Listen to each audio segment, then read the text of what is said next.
to You be all listen, unprepared. keep that thing on you. Okay, let's see. What time is it? We got 2 minutes. Do anybody have anything they want to discuss? Anybody have anything they want to snark out about? We can just wait. If not, it's no problem. Well, since we on the topic of jobs, I quit my retail job to move to a hotel position, and I think I am unprepared. What? There's a huge difference between retail and hospitality.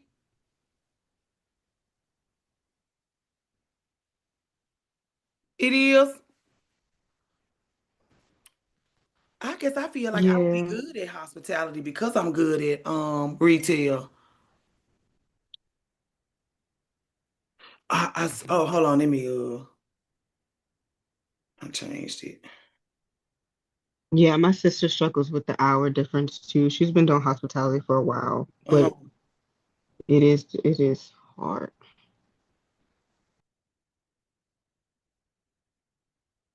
um I'm team quit a job every time. Congratulations. It's the hours difference that I'm not prepared for. I'm gonna be working more. Um, it's in the middle of the night. You working in the middle of the night?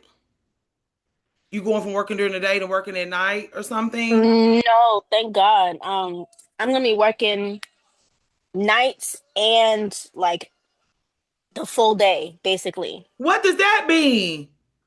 So I could be working a mid shift or I could be working from like 3 to 11. And I'm 3 to 11. used to working from like 9 to like 5. Oh. Yeah.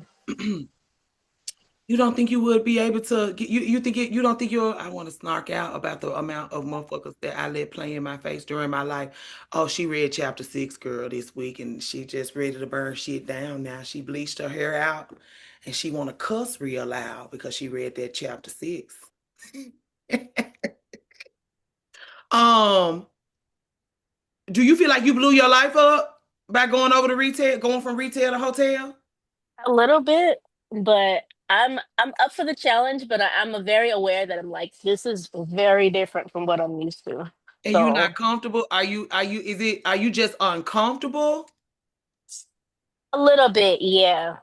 Because I'm like, I don't know what I'm walking into, but I know they're gonna train me. So I'm just like, So is it just more of like because I do believe in like it's like living on another planet. Your work schedule is different, the environment is different. It's basically like living on yeah, another planet. Do you think you could get adjusted to living on another planet? I think I can get adjusted to it. I think my nerves are just really bad. Yeah, So and are you one of those people that want to be doing shit that you good at only? You don't want to be new at yes, stuff. Oh Lord, help you.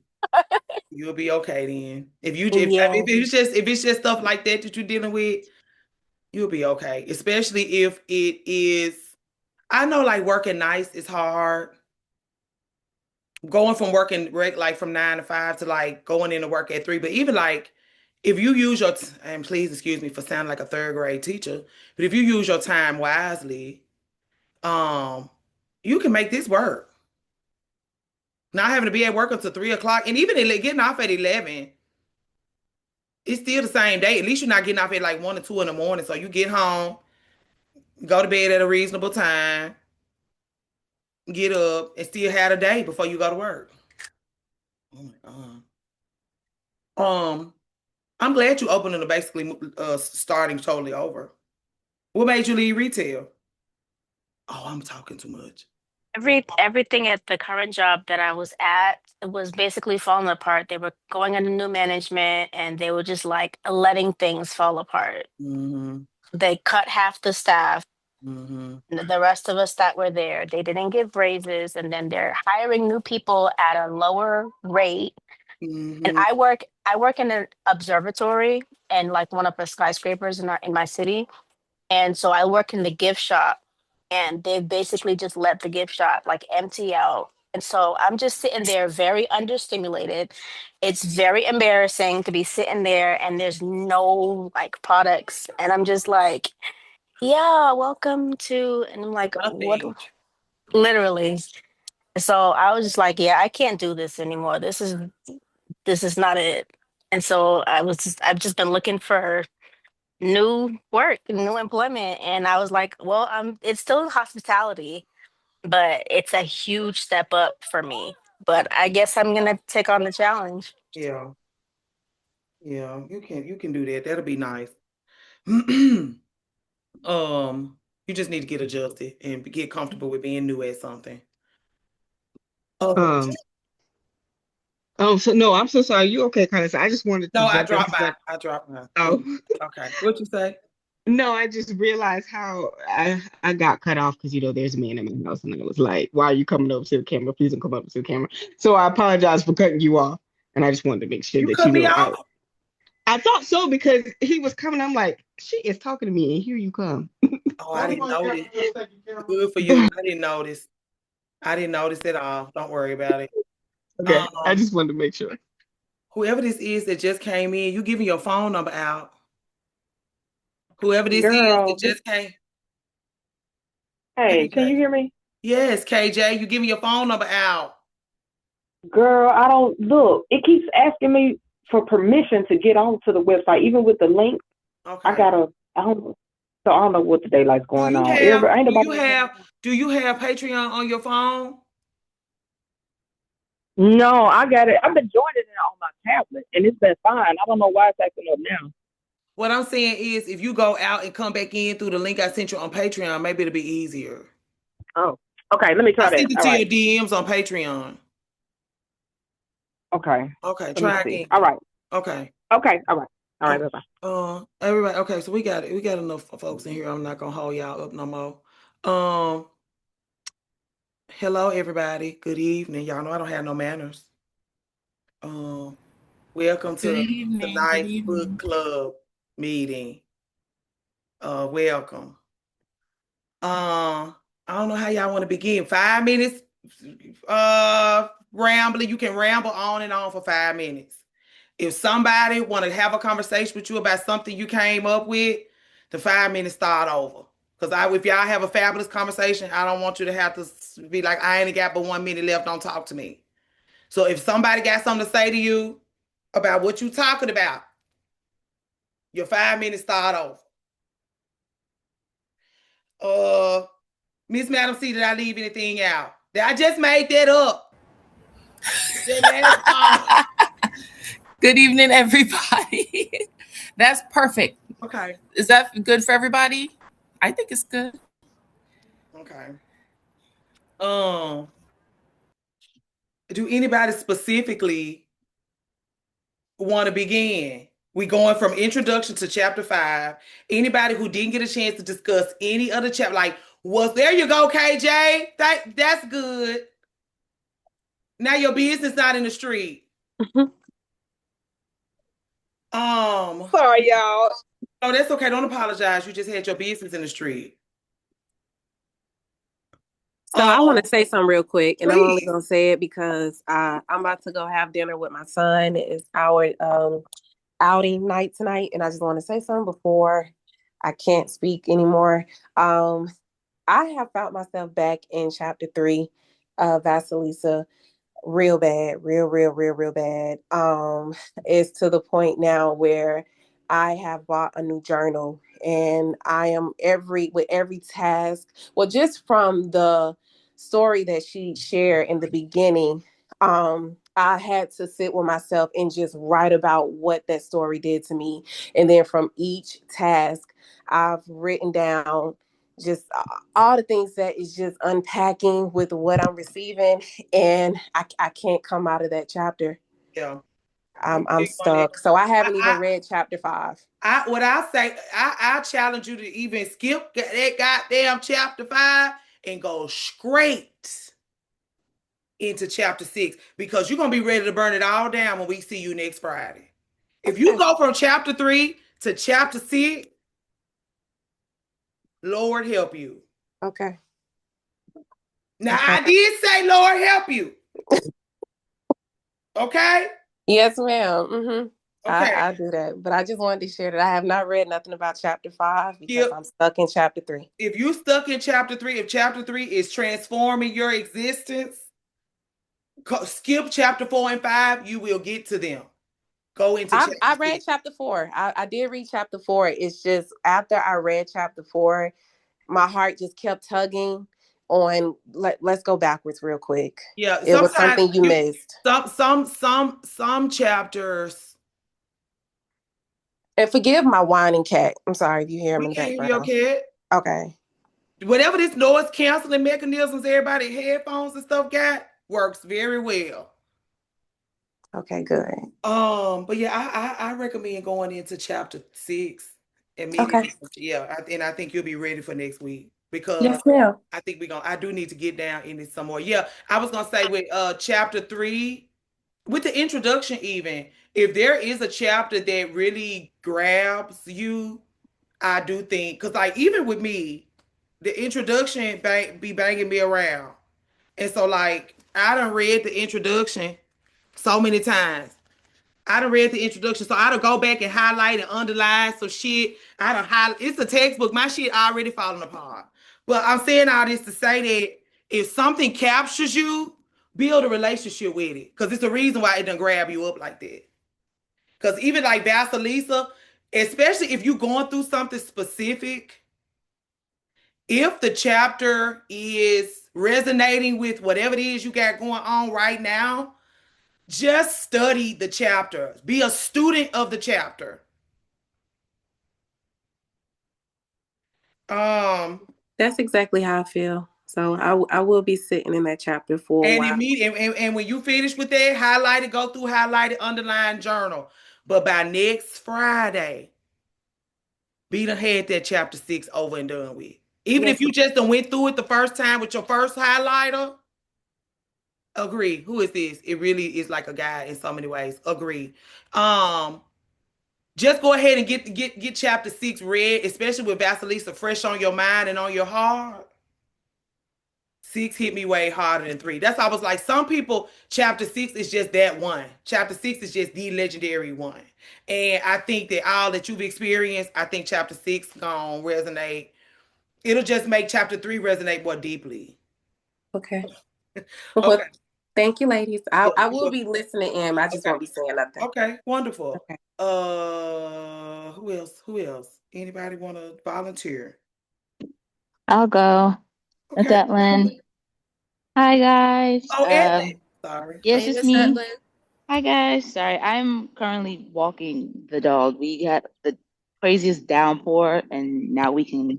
So I'm outside walking him. But okay, I had a few things. So today, today I was in the mall, and this man he came up to me asking me like, "Oh, would you be able to help me? You know, is this fat, basically asking for fashion tips because he was in the mall looking for things. And I sized him up because I said, I can't believe this man tapped me while I got these headphones on.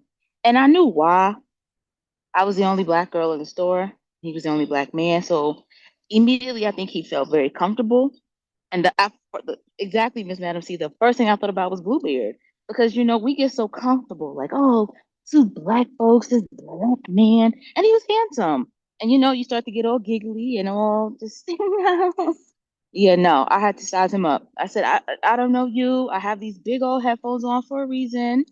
You felt very right. And the first thing he did say was, damn, you looked at me like I was crazy. I said, I don't know you. I said, he was like, oh, would you be able to help me?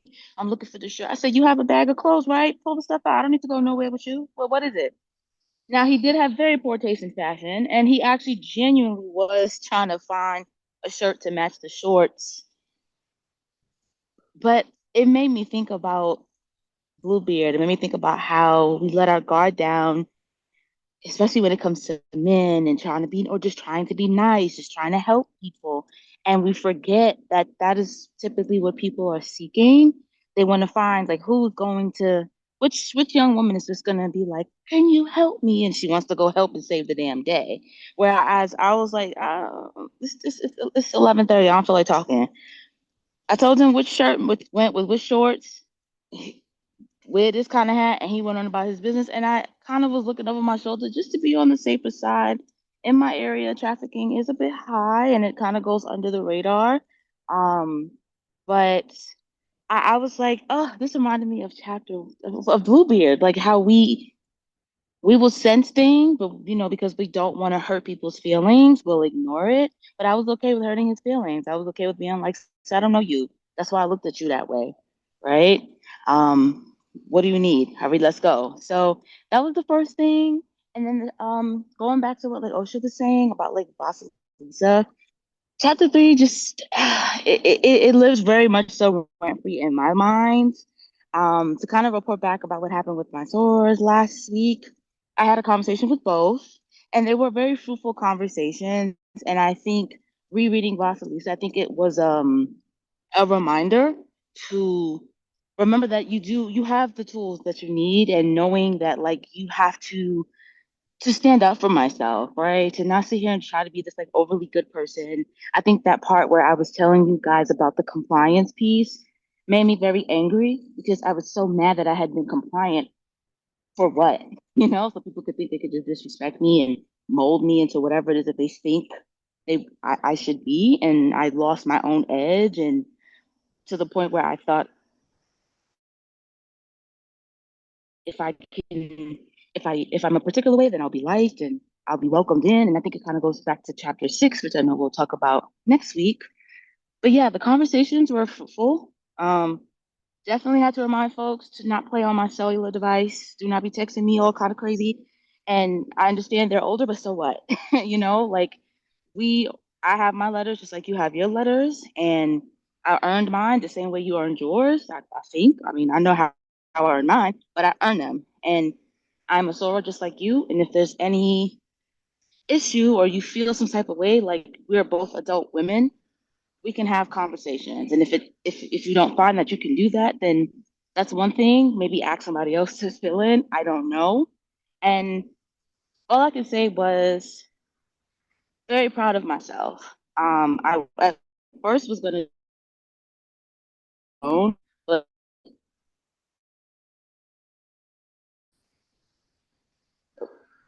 hold on. Sorry, I got cut out.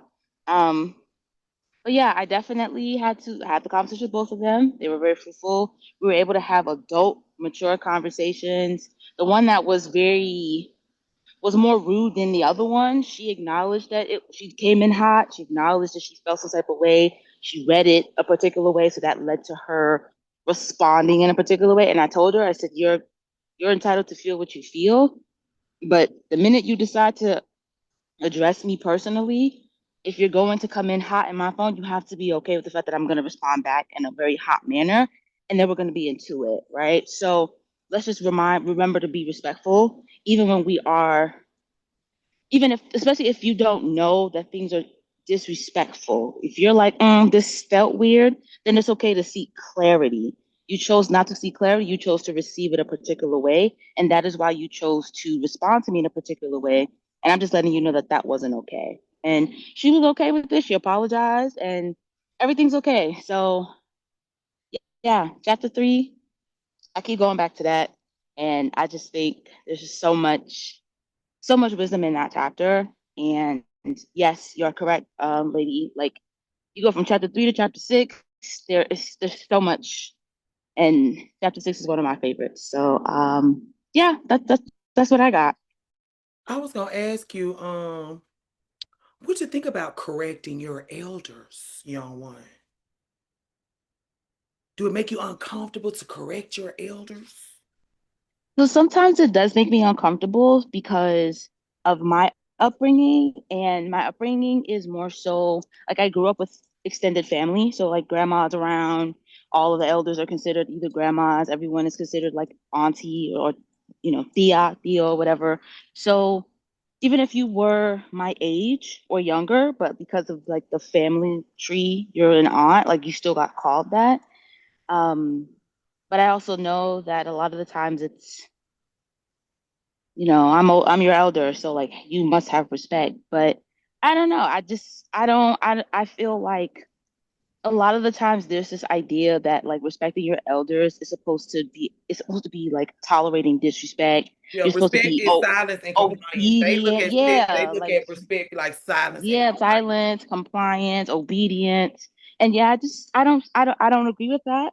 I think for me, what trips me up is when they, and I've experienced this, is like they use their elder status, older status, um, to be like, oh, see, like she's disrespectful, guys. See, look at what she did to me. I'm an older lady. She's so mean. Like that's happened before, particularly in my family, and of course because people believe that you're supposed to automatically just respect people who are older than you, then you're kind of like down dog piled on. But I've had run-ins. I tend to have more run-ins with folks that are older than me who are disrespectful, and then we into it. And I just be tired of being into it with people. I just want peace. So I think it's tricky. It's tricky because more people than not actually believe that you're supposed to automatically respect elders, and they equate elder with older, and not really wisdom. So sometimes it feels like I'm just like, oh, okay. Like I'll give you a quick example. So I'll let y'all into sorority business. But one of the things they'll talk about is like en Boulé, like sometimes there are a lot of like older sorors, elder sorors that are in electric scooters. And they have this running joke where it's like, when the older sorors are in their electric scooters, sometimes they might run into you. You just gotta let them. And I'm like, no, I'm not, because now if I'm injured, we have a problem. And the sorority is going to be sued. But y'all think that's okay. Oh, she runs over your foot. You just gotta let her. No, I'm not gonna let her. Hell no. I need my foot to do shit. Like I need my foot to That's work, and that's that's right? that's actually that rings out all over your Hmm. whole experience. Like if she runs over your foot, you're supposed to let her.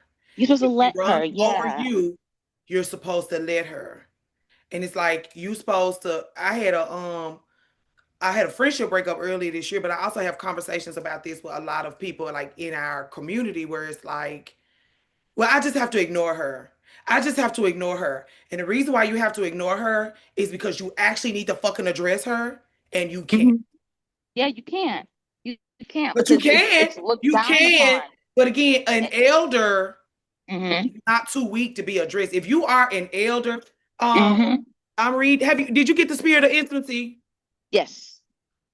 In the beginning, it talks about how they choose elders. Did you How get to they that choose the part? elders. They choose the elders. It's not like you're And you're automatically put in that spot, yeah, right? you have And that. wisdom. You not only do you Mm-hmm. have wisdom experience, but you have the The capacity. capacity. Yeah. Yes. Yes. So it's like I think I see it in different facets, like even just like in my own culture, where there's this idea of how the elders are, everyone just because they're older, they're considered elders and they're considered wise, or they're considered given this like seat of respect. And it's not respect. A lot of it is just like kissing the ground that they walk on, and giving them whatever they want because they're older, despite that have they treat people poorly, and we see it.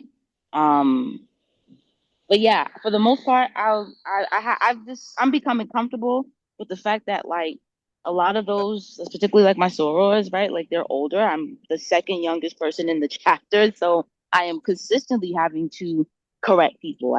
My position is me ensuring fairness and making sure that people understand like you're actually out of order, and this is not an emotional response, but this is us following a specific it's following our parliamentary procedures, right? And sometimes folks don't like when the younger woman is correcting everybody, but I'm like, I'm outnumbered. All y'all older than me anyway. So what do But you want me to do? And also, you know? I never let that fly because in family dynamics, in organizational dynamics, my question always is, or my remark always is, the young ones have a fresher, more innovative mind always. Mm-hmm. Mm-hmm. It's never a situation where the young ones don't like that's a fresh mind. That's like you raggedier than her. Just because she still got a bunch of youth in her body. That's number Yeah. one. Number two, I always ask them, would you rather have resentment?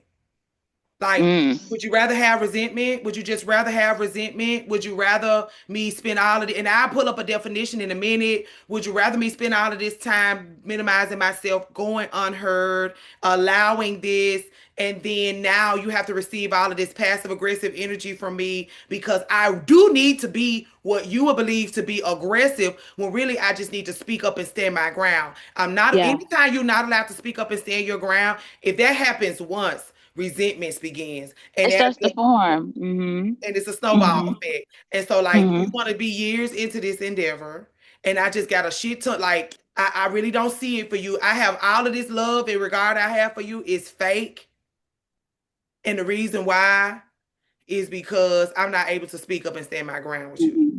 Yeah, and that's what I also shared with both of them. You know, I was like, look, like I've had a positive experience with them specifically. I'm not really sure what, like, you know, regardless, I was like, I've had a pretty positive experience with them, those individuals in particular, right? And I was like, I don't want to have resentment. I don't want to show up at our retreat and I have an attitude because I don't feel like I can say something. And I'm just like, I'm not going to be uncomfortable. Like, I just, if it means you don't like me after this because I said what I said, then like it says more about you. But I'm not going to be uncomfortable. I'm not going to do that, right? I pay my dues just like everybody else. And, you know, it was miscommunication and I don't think it needed to be handled the way it was. And it's just it's a correction on their part too.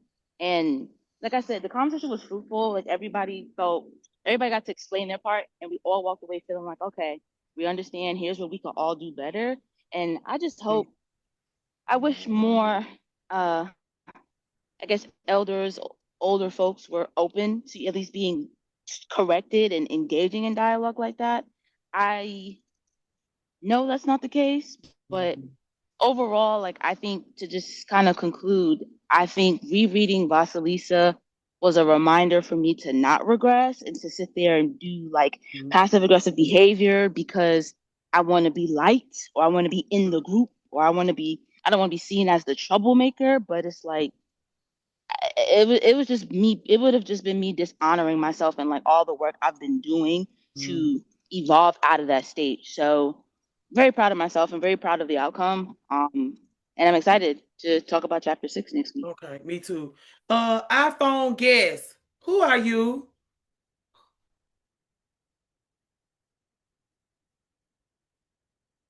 Hello. It's you're in purple. I think it's Jillian. Oh, okay. How can you tell? It may be me. Okay. It's Jillian. Hello. You Because she feeling had her okay? camera on earlier. Hello. You feeling okay? I'm okay. You at the barbershop? Just left. Okay. I'm at your business. Okay. Hello. Good to see you. No, I'm getting some medicine now. Okay, good. Okay, wonderful. Okay, anybody wanna go next?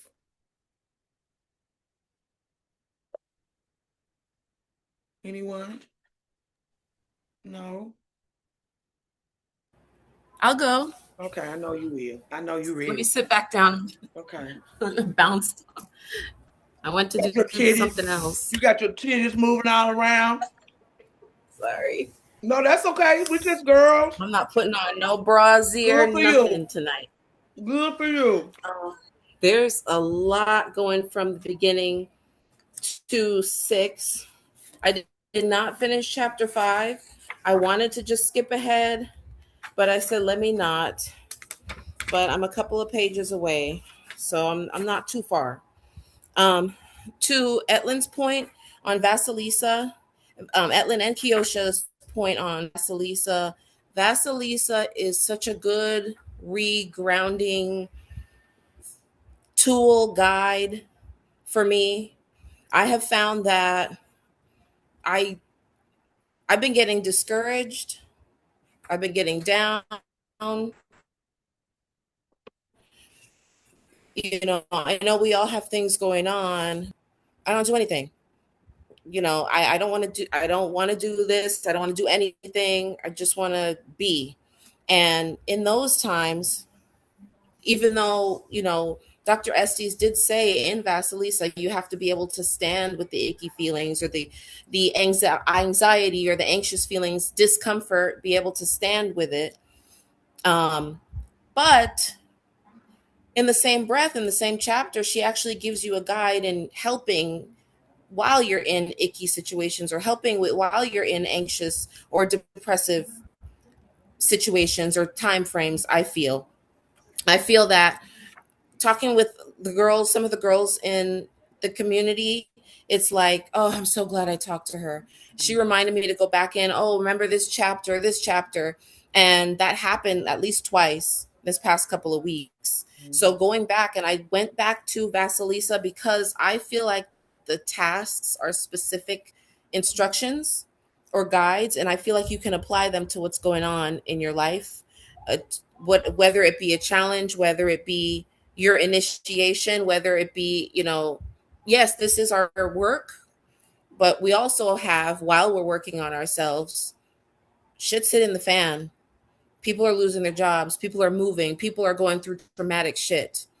And I really feel like a lot of the a lot of the tasks help in those situations. Social situations, there are times where I feel like I am a little weird, a little awkward, and I'm a little not as hip or, as current as maybe others. And so I'll feel like, oh, I'm not as, up with pop culture, or I'm not as, out and about. Like people go clubbing and they do all these things. I'm not into a lot of that stuff. So I may not necessarily know a lot of the things that people are talking about. As far as pop culture, for example, or whatever, and things exposed to certain, you know what I'm saying? It makes you feel a little behind. So anyway, say that to say, it's, let me just read it because I'm rambling. Okay. I'm rambling. Let me just go back. And I really didn't intend on going back to Vasilisa, but I will, because real quick, that way I can go back to serving your, okay. Going over the tasks when you don't want to do anything. When you don't want to do anything, you're holding yourself back. If I'm, now resting is doing something. I had to give myself permission to rest, but I did that. And so I get to a point where I'm like, okay, is this rest or is this lazy? Things aren't getting done. I feel stagnant. I feel discouraged. I feel behind. People are in chapter 6, 7, 8, 9, and I'm halfway through 5. But we're all on different walks. We're all on different paths. And so going back to Vasilisa, helping me just say, you know what?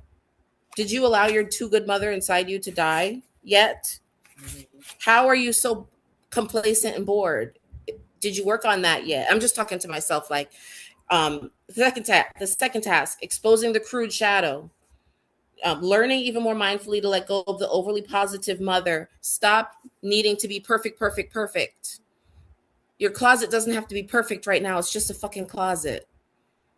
And it really calms it down to say, what has to be taken care of right now? What about you, Kara, did you take care of this week while you're fussing about light fixtures in a closet, for example?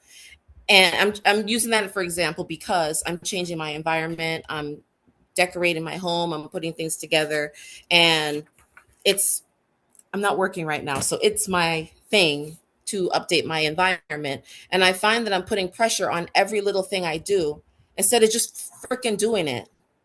So anyway, exposing the crude shadow,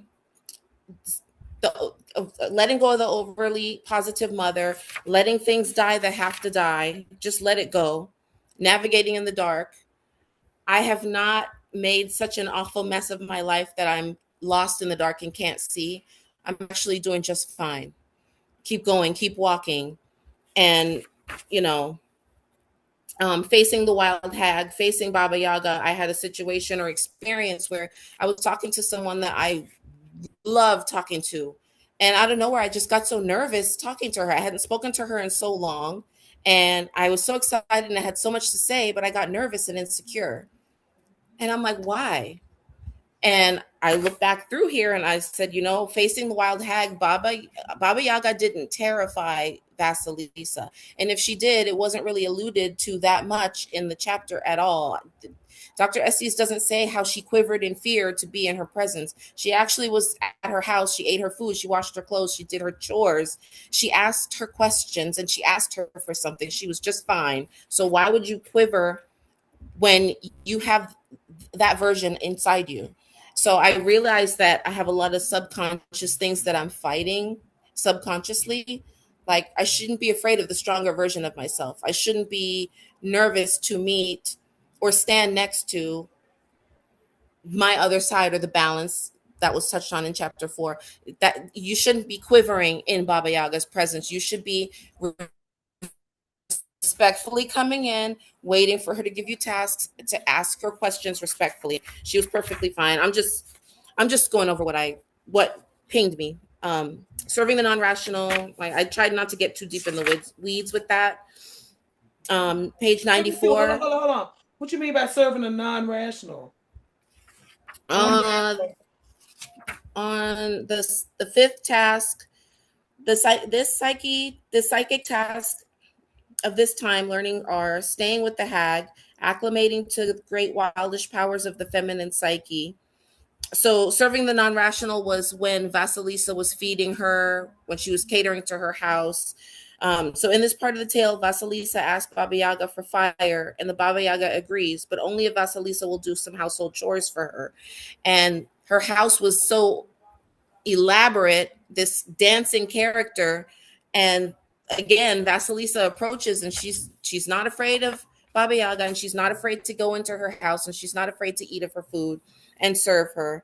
And it's just learning to stay with her and acclimate to the great wildish powers of the feminine psyche, being in the wilderness, getting out of your comfy nook, walking into the forest and being comfortable while you're there.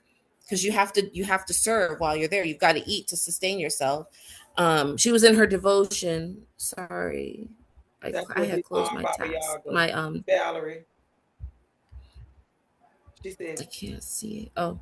She said Baba Yaga was that's what disarmed Baba Yaga is Vasilisa's her devotion. And that devotion was big for me this past 2 weeks. I had a chat with Valerie. It was really, really brief chat with Valerie and Kiosha, and it really helped me to realize the difference between showing self-love, showing self-care. There's a difference between self-love and self-care, and self-devotion and self-priority, and realizing that there are ways that I don't prioritize this, and I'm over here freaking out about household cleaning and chores and to-do lists and bills and finances and stress. Am I physically all right? Did I take my iron, or am I going to pass out in the shower trying to shave my damn legs? So slow down. I'm dizzy. I realized, and I really didn't. I know it sounds crazy. It probably sounds like I'm a kid. I don't know. But I really did not realize how you have to learn to devote. You have to learn devotion. And I'm rambling, sorry. Anyway, so serving the non-rational, and then separating this from that, sifting all the seeds. For me, separating this from that. Is Valerie, you got something to say to Miss Madam C, or you just want to go next? Oh no, I was gonna say something to Miss Madam C. I was just gonna say the things that you listed are things that can also bring you into your presence. That you can still have things to do around the house. That's more so being present in it. So you could turn on some lo-fi or some type of meditation music and be really present while you're washing dishes. Feel the water while you're sweeping. Feel the broom in your hand while you are hanging something up. Feel the hammer in your hand. Be present with it. That like devotion doesn't have to be you sitting down in meditation. Like everything could be meditation. I realize that I'm so I have been, not that I'm going to continue being this way, but I've realized how harshly I treat myself and nitpick at every little thing so much to the point where just functioning is exhausting. And I'm like, okay, this is an issue. And that really helps as far as not nitpicking everything, to identify what devotion is. And so I stopped doing a lot. I stopped trying to do, and just be. I have to start, for me, what I'm devoted to right now, I have to start by being devoted to myself first, my body, my health, because I literally didn't realize the areas that I was neglecting myself to where I can make myself sick. But I'm fussing about house being clean.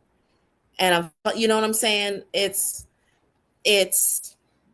and I don't know if anybody can relate to this, if this is too much, but Sharika, thank You gotta you. stop policing yourself. You're doing just fine. Yes. You gotta stop. Like, Okay. that's the first. Like, even like you so worried about it's. Let's do it like this. Outside of yourself, there are 14 other people in here.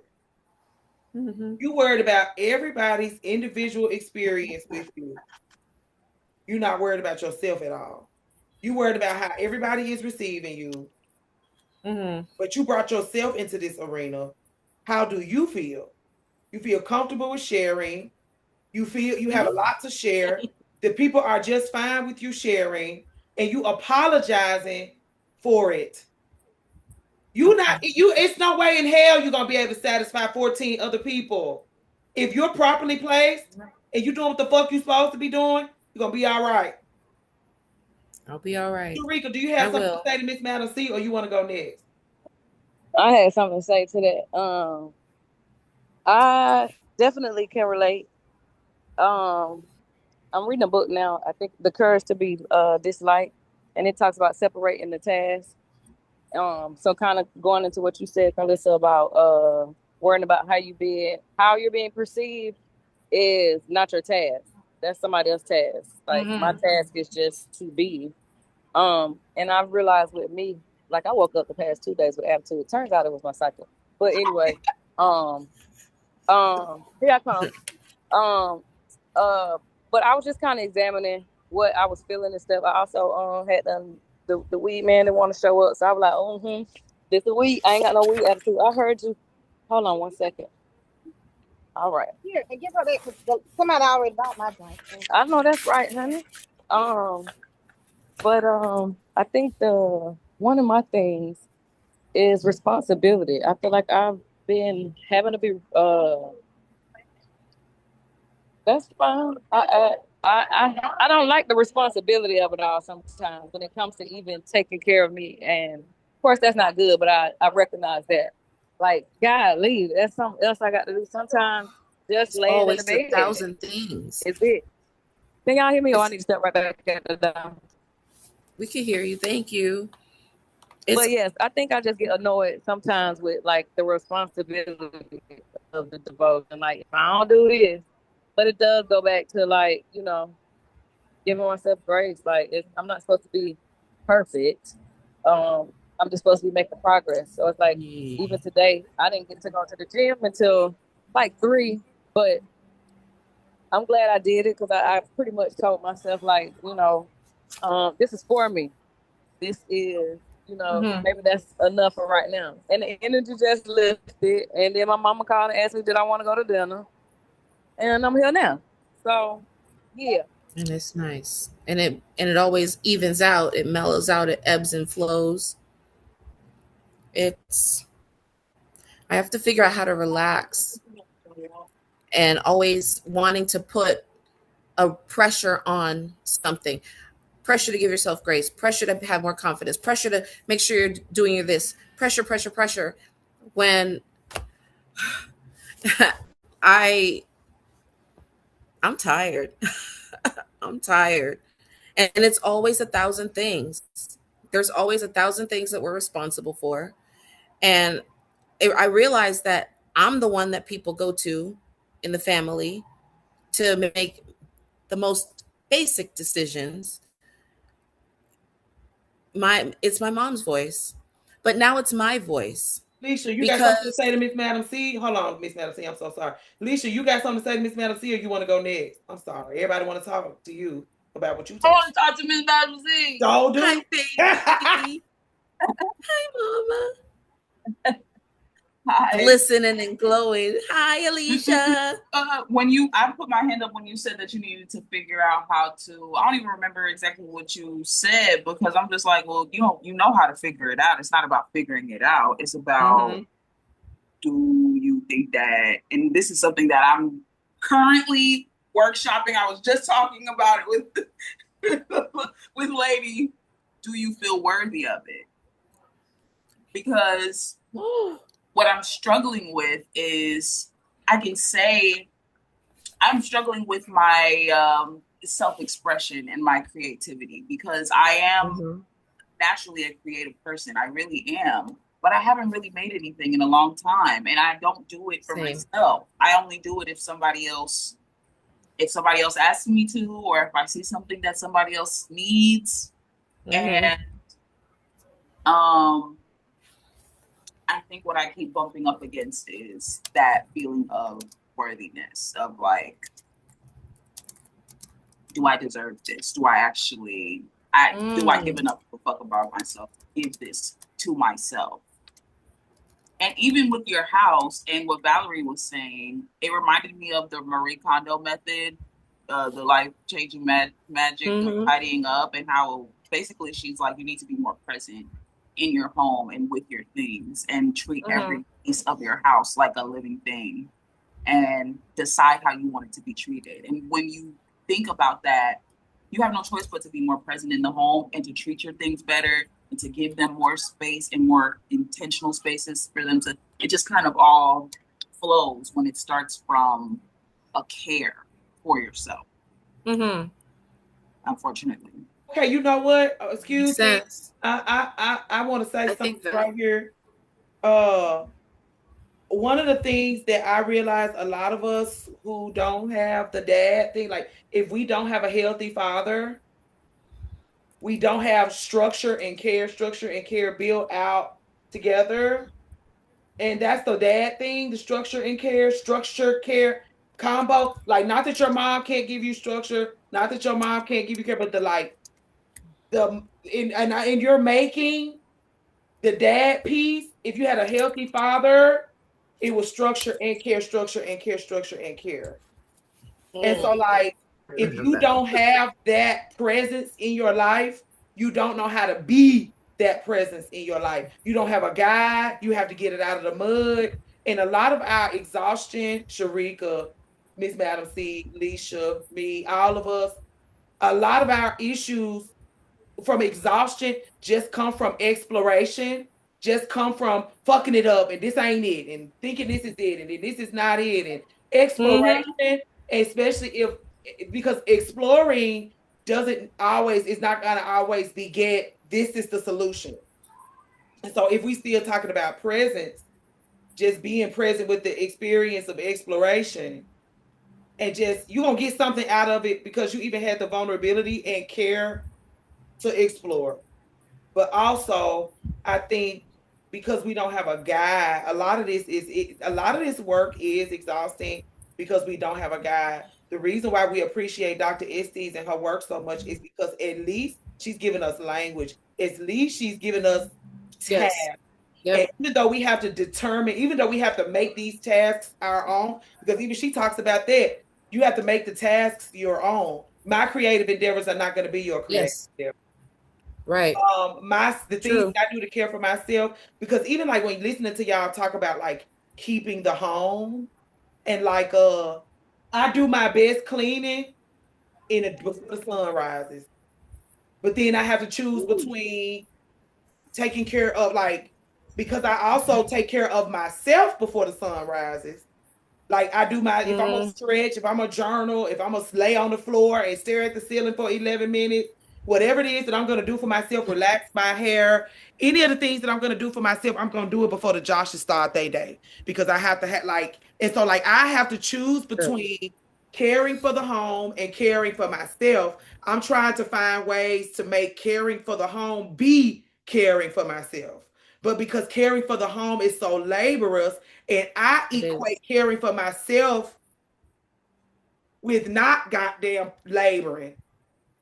Especially if I go downstairs. I always talk to y'all about this when I first came around on the live streams, where I would do the floors in the morning before Sir would wake up. And his first goddamn sippy cup of the day is milk all over my floor. And so it's like, I can't even clean up for myself because I'm sharing my life with people that and so like, even Valerie being like, if me treating the floors like a living thing, and then here come a 3-year-old stomping down the stairs, like, okay, floors, good luck, floors. It's you and him. But anyway, these are the things that I struggle with in my exploring responsibility, devotion, caring for myself, providing myself with the kind of home I want to live in, even though I share my home with people that don't necessarily, or a person that doesn't necessarily have the same respect for what I need to be doing as me. I don't know how I got on there, but I feel like I had. No, you made a good point, because when you said seeing your home as a living thing, I realized that I do that. And if it doesn't look just so or feel just so, I'm uncomfortable. But did I do my devotion yet? I know we've talked a lot. You know what I'm saying? Like, we've talked a lot about people sleeping late. I do not get up super early. That is something that I've been not good at for quite a while. And I think that it would help. I just haven't gotten there yet. And I think it trickles down, because when you first wake up, like when I was working, I didn't have a choice. I had to get up and get ready, get my daughter going and ready. And the timing of everything, getting up earlier just makes it so much smoother. But when you're on summer break or a temporary leave of employment, you know, you are the reason you're getting up. But it's real easy to say, oh, this bed feels so good, I'm just going to stay in another hour. And now I'm sleepy because I stayed up too late. I'm going to go back to sleep. And my daughter's not wanting to move, but they move when we move. So it's a lot of that. And for me, I feel like I'm looking at the house. I'm looking at, these are minor things, by the way. It's not a complaint. I love my home. I'm very blessed and thankful. But my environment directly impacts how I am able to function. What's wrong? You talk to me? Yes.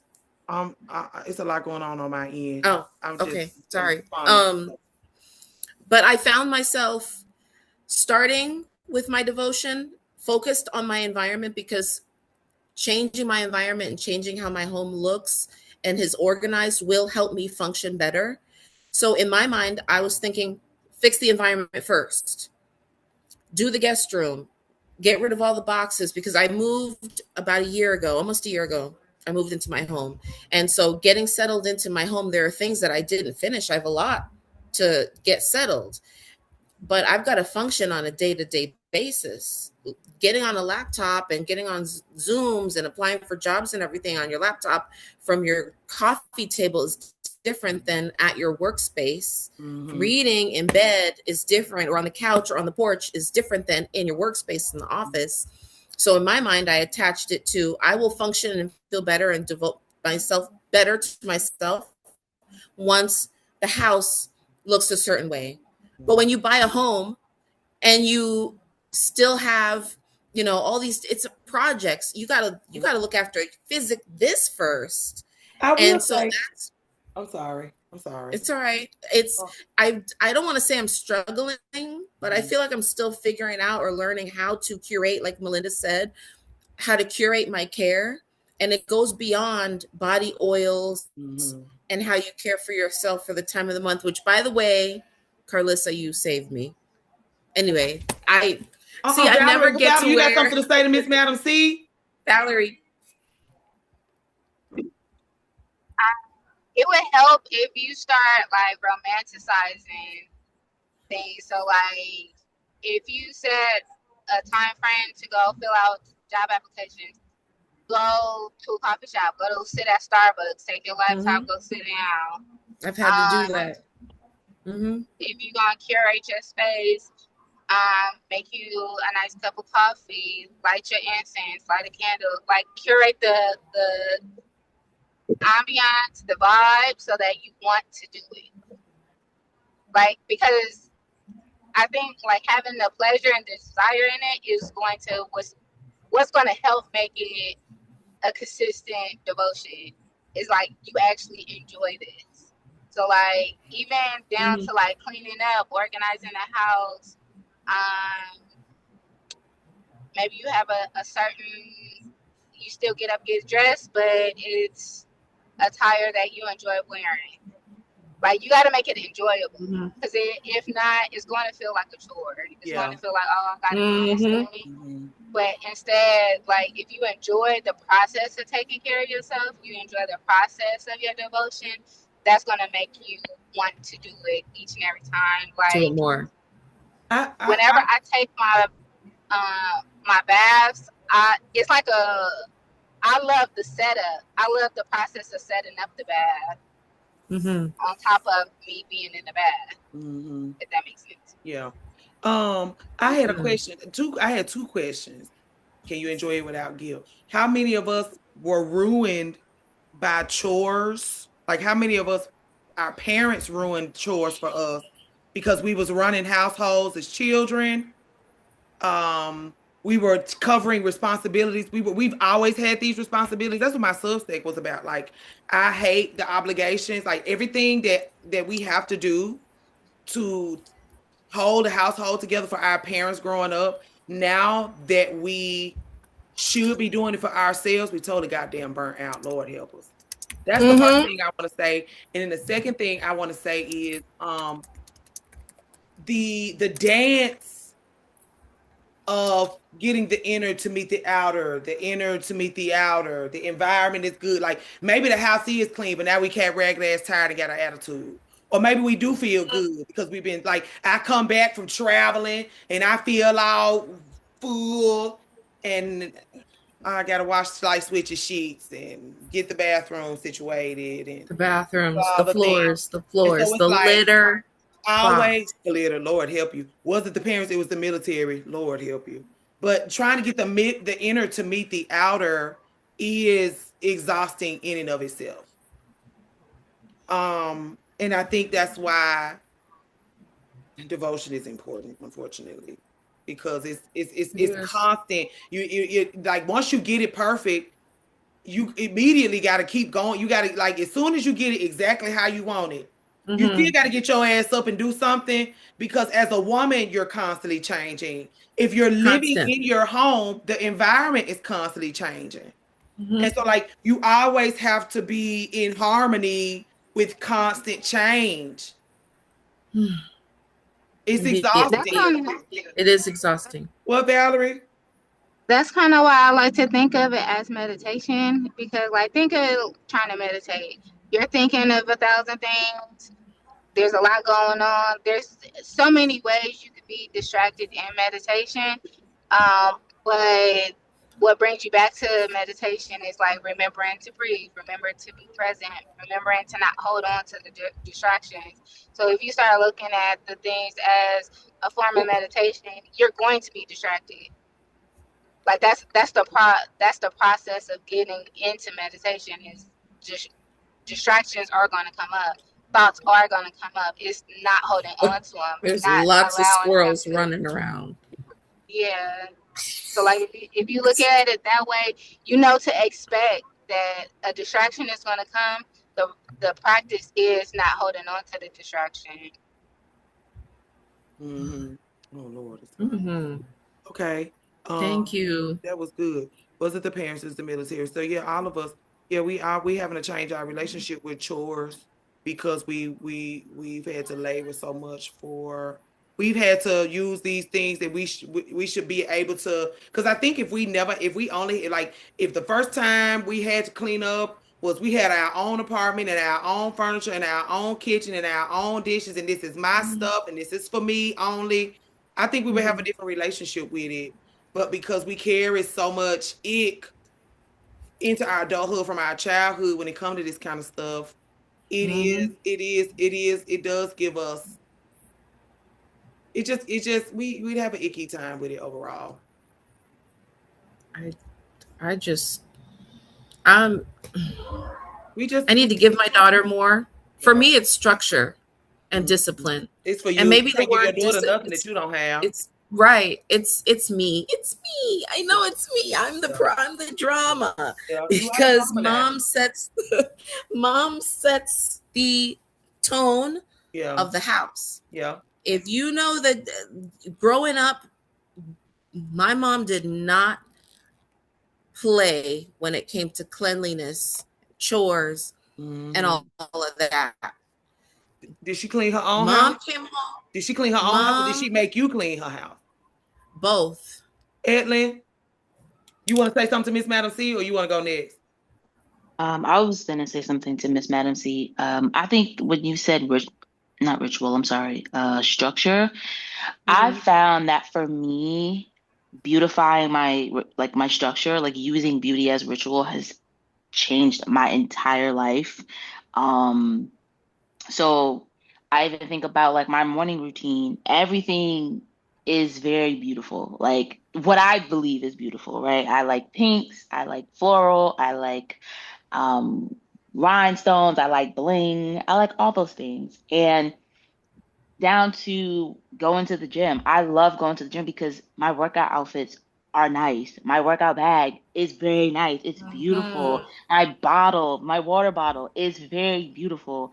And I think that helps make the structural process of all of it so much more, like it helps to develop that relationship because there's beauty in the process of it as well. I think when I think about like chores and stuff, I can't stand doing dishes. I can't stand laundry. So I have had to kind of like to Valerie's point, like make it enjoyable. And for me, it was beautifying it. Like that is one way that I make a lot of these processes, a lot of these things that I don't like beautiful. And again, utilizing beauty as my ritualistic foundation has been something that has really helped, down to my shower routine, down to like what's in my car. I I know that I love the color pink. I know that I like things that are like that feel good, textures, like certain fabrics, like down to those things. It's just embedded in my structure. Even as I am preparing to get ready for the university to open, to welcome back 6,100 residents to campus, I'm redecorating my office and making it my space, right? Making going back to work a beautiful thing for me, despite that I really want to be there.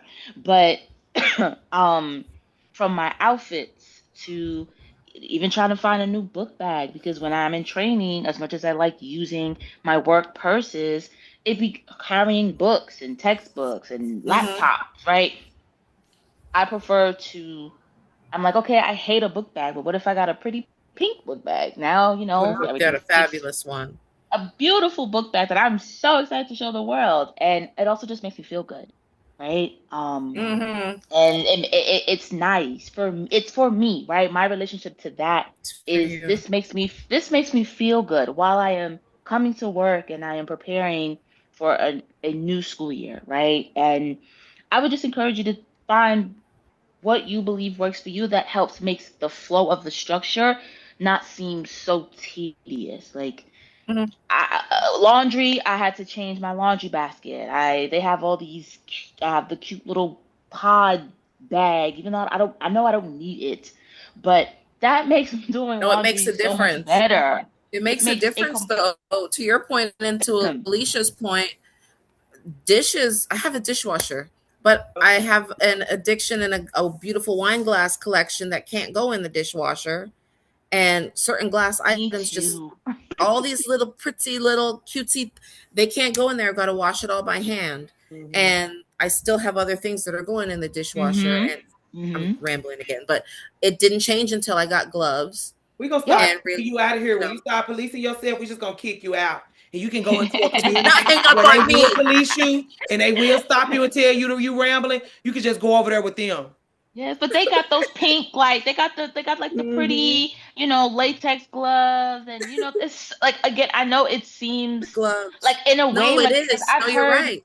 like, I've heard people say, "Oh my God, that's so childish!" Like, "Oh my God, you gotta have everything pink, you gotta have everything floral, you gotta," and it's just like, Whatever you it's not like. even just inner child stuff. It's what you like, and It's if it what you helps like. make the process of taking care of your business so much more enjoyable, so much more easier, because I'm a big believer that if it brings you joy, it needs to be at the forefront, because we live in a Yes. world where, like, joy is consistently stolen from us. So yes, I am gonna walk around with this bright pink book bag and the pink cup and the pink shoes, because damn, it might be the one thing that brought me joy as I walk into this office that I don't really want to be in. And you know All what? day. Any woman, any grown woman, and please excuse me, any grown woman that unapologetically, like, lets the color pink consume her life, she is aggressively pursuing joy.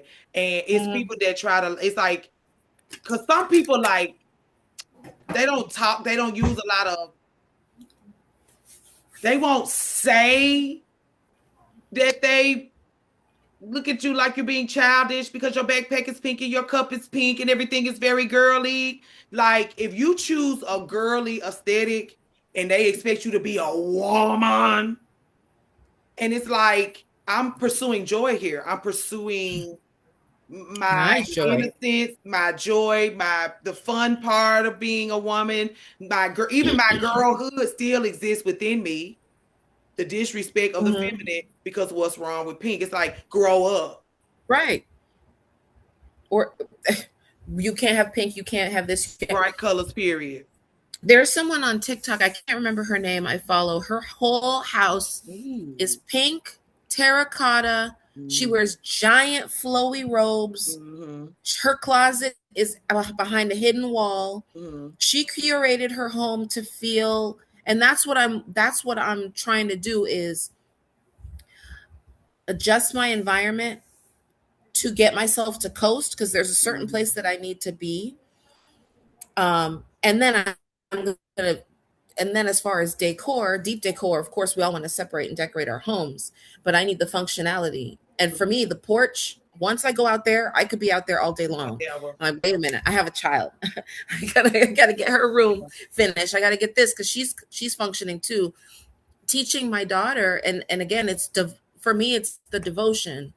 Did I do my reading? Did I have my coffee? Did I have my vitamins? Did I start walking yet? Did I drink enough water? Did I blah, blah, blah, blah, blah, before even addressing everything else? Oh, yeah.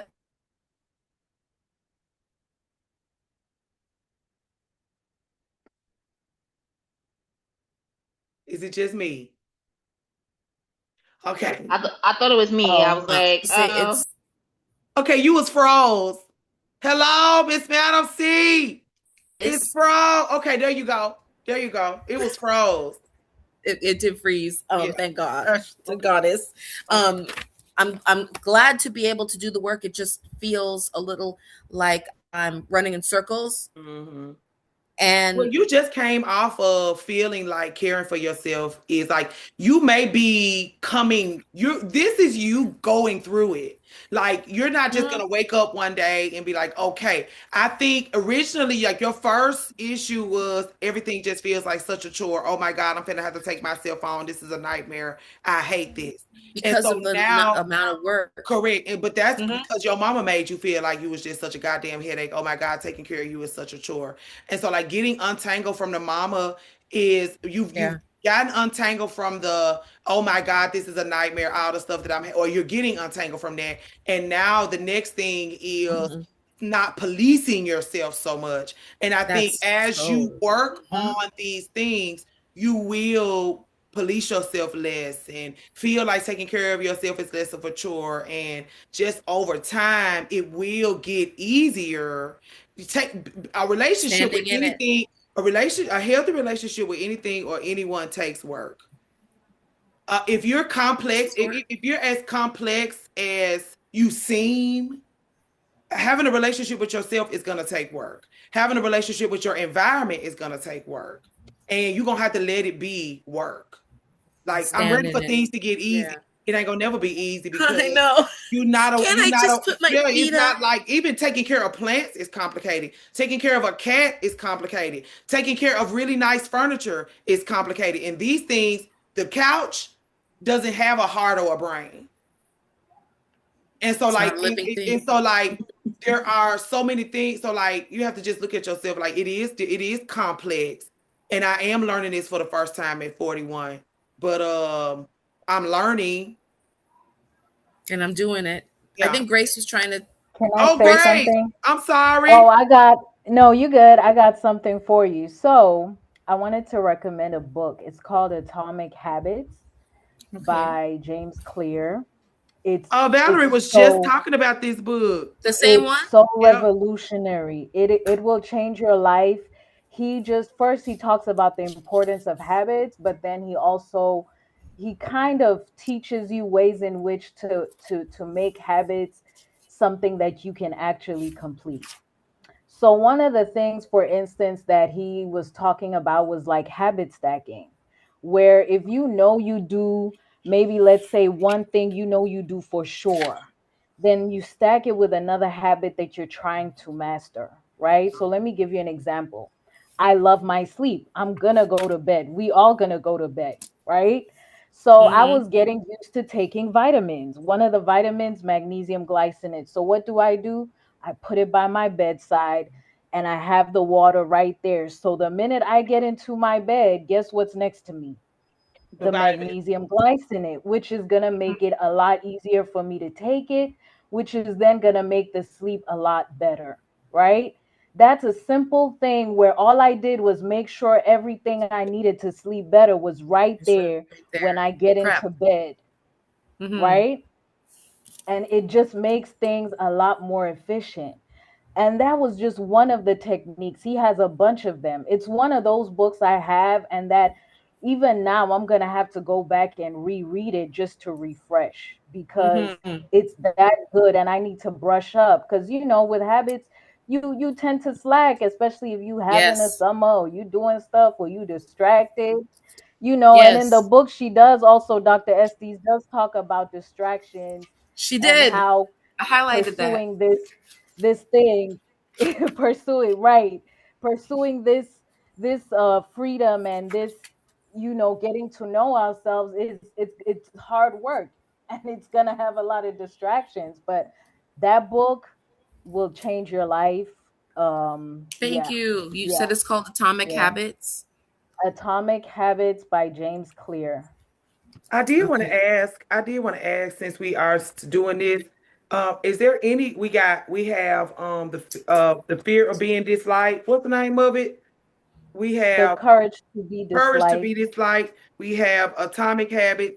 Anybody else reading any fabulous books? The books that I've been raving about is The Spirit of Intimacy, because I'm letting social media talk me out of believing that community is a worthy cause. Valerie would ask me to not let the internet talk me out of something that I'm deeply passionate about. Okay, so fine. So I've been reading the Spirit of Intimacy. It put a fire under my ass. Okay. For Atomic Habits, that's the second time this week somebody done recommended that book to me. And then we have the Courage to Be Disliked. Anybody else have anything? Any fabulous books they're reading? I know this is us having ADHD. Yes. The squirrels. Anyone? I just got The Spirit of Intimacy, but I wanted to finish one of the other books before I started it. Okay. So I got it, but I didn't start it yet. That's all right. It'll be there for you. It's a quick read. It's like 100 pages. You can finish it in a day. Okay. We don't have nothing else. Okay. I'm reading an astrology series by an astrologer named Liz Green, and it breaks it down by each in particular planet. If you are an astrology girl like me, I'm currently caught in her book, The Luminaries, which is about the sun and the moon. And there is passages where she talks about lunar food and how do you feed your moon or feed your emotions. And it just goes so well with Dr. Estes. And when she asks you throughout the book multiple times, like, what do you, in La Loba, she's asking you, what happened to your soul? Like, what's your soul cry? And then when she's talking in chapter 3, she's like, what do you want? What do you want? Like those questions that we ask ourselves. And Miss Madison, when you were talking, I was actually thinking about like just sitting with yourself and knowing that, you know, um, those answers are going to come to you. There's a passage in chapter 6 that it talks about when a woman looks like she's scattered, she's actually gathering information. She's gathering information. And when she finishes processing that information, she'll be moving intentionally again. Just give yourself time to buffer. Yeah. Give yourself time to buffer. You're processing information. You're getting a little taste of this, a little taste of that. You're processing it. And once it really locks in, you'll be moving intentionally again. But the series by Liz Green is the Luminaries, the Inner Planets. She's got one on Neptune. She's got one on Saturn. She's got one on Jupiter. If you're into astrology, if you know any planets that have a lot of aspects that are very powerful in your chart, I have 3 squares to my moon. Yes, I have a complicated relationship with my mother, so I'm stuck in the luminaries. But whatever, if there's a planet that's knocking you around in your chart, get with Miss Liz Green, and she has a word for you. Okay.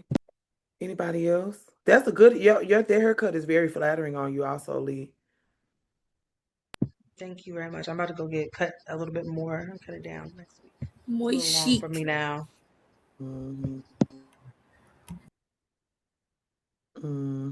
Okay. We just got our table. I'm gonna head out, but I can't wait. Okay.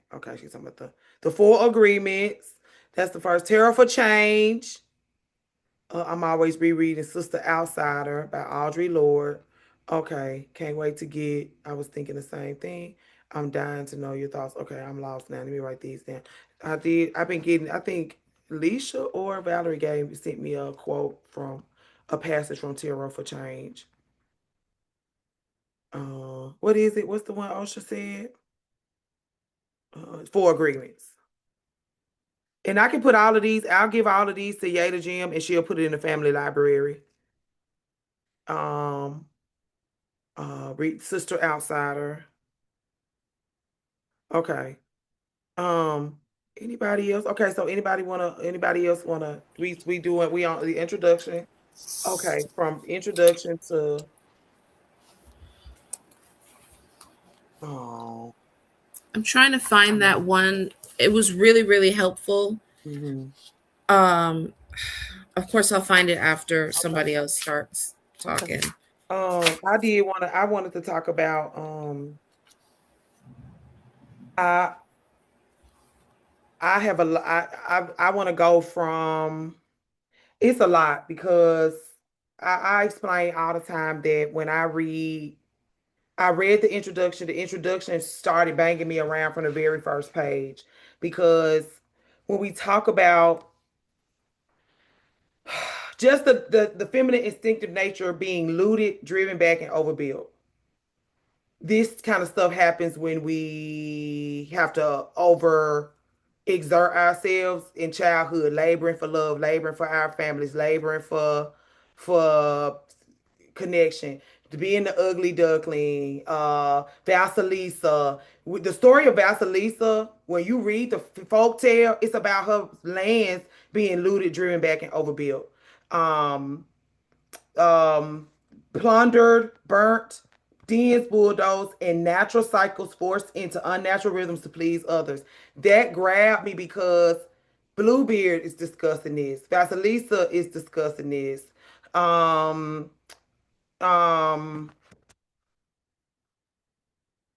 Those two alone, those are the 2 major chapters that really resonate with us, because it really called us, it really shined a light into a lot of our blind spots.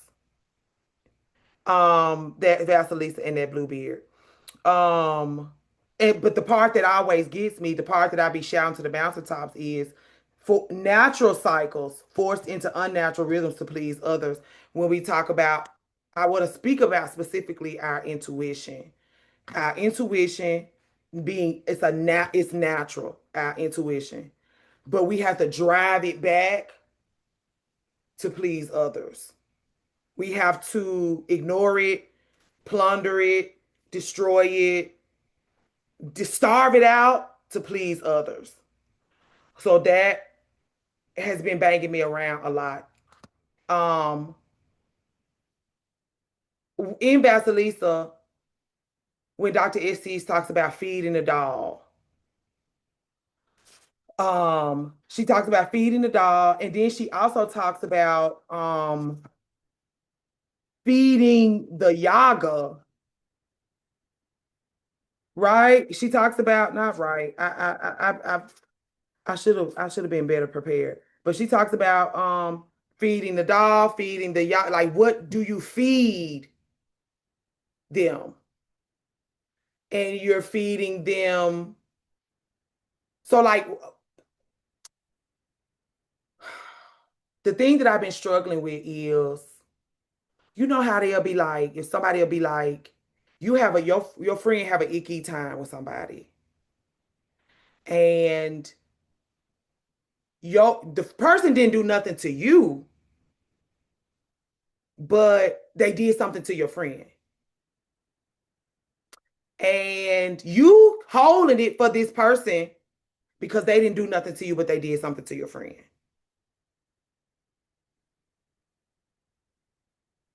You waiting around for this person to do something to you when they've already done something to your friend is kind of, it's not kind of, it interrupts the trust. It doesn't like create an opportunity, because if y'all was to come together on this, it would strengthen both of y'all's intuition.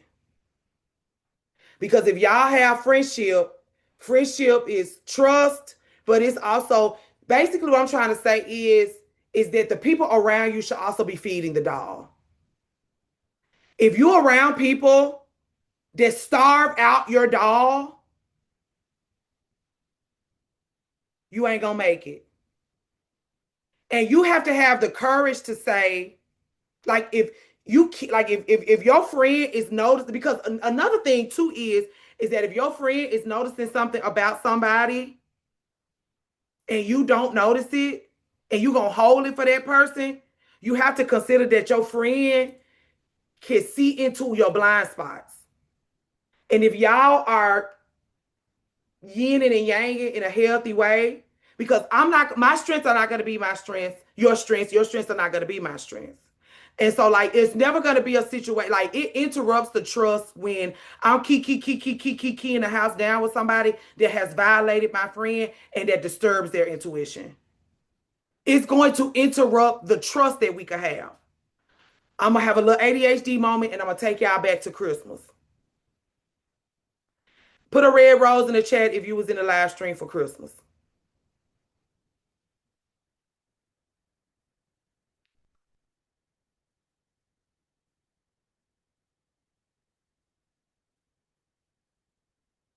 Okay. Okay. Christmas, it christened the Patreon for me because when we come together and we all on the same page,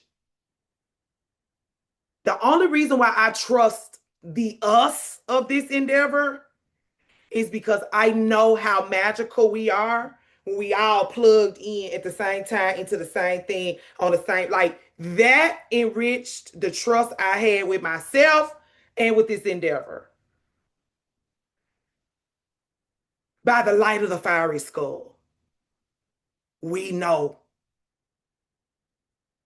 The reason why I say that shit all the time is because I have lived it. I have seen the miracle of the fiery skull.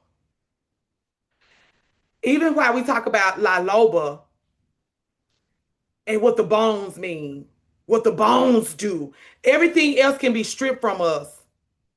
And if somebody murders us all and they strip our skin and our muscles and our blood and our hair and all of our stuff from us, and they bury us, they put us all our bones in a bag and they bury us under the earth, when they find us, they will find us.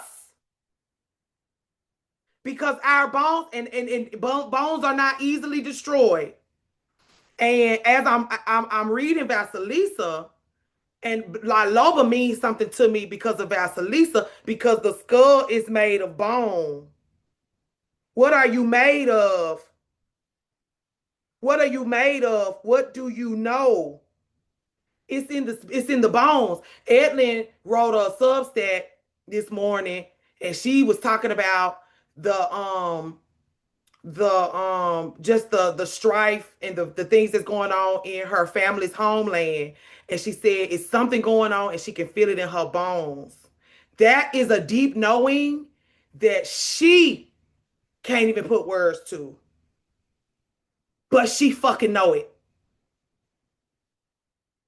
And so when I think about us in that live stream that night, all being on the same page, going 100V. And that's why I always ask, do you trust the intuition of the women around you?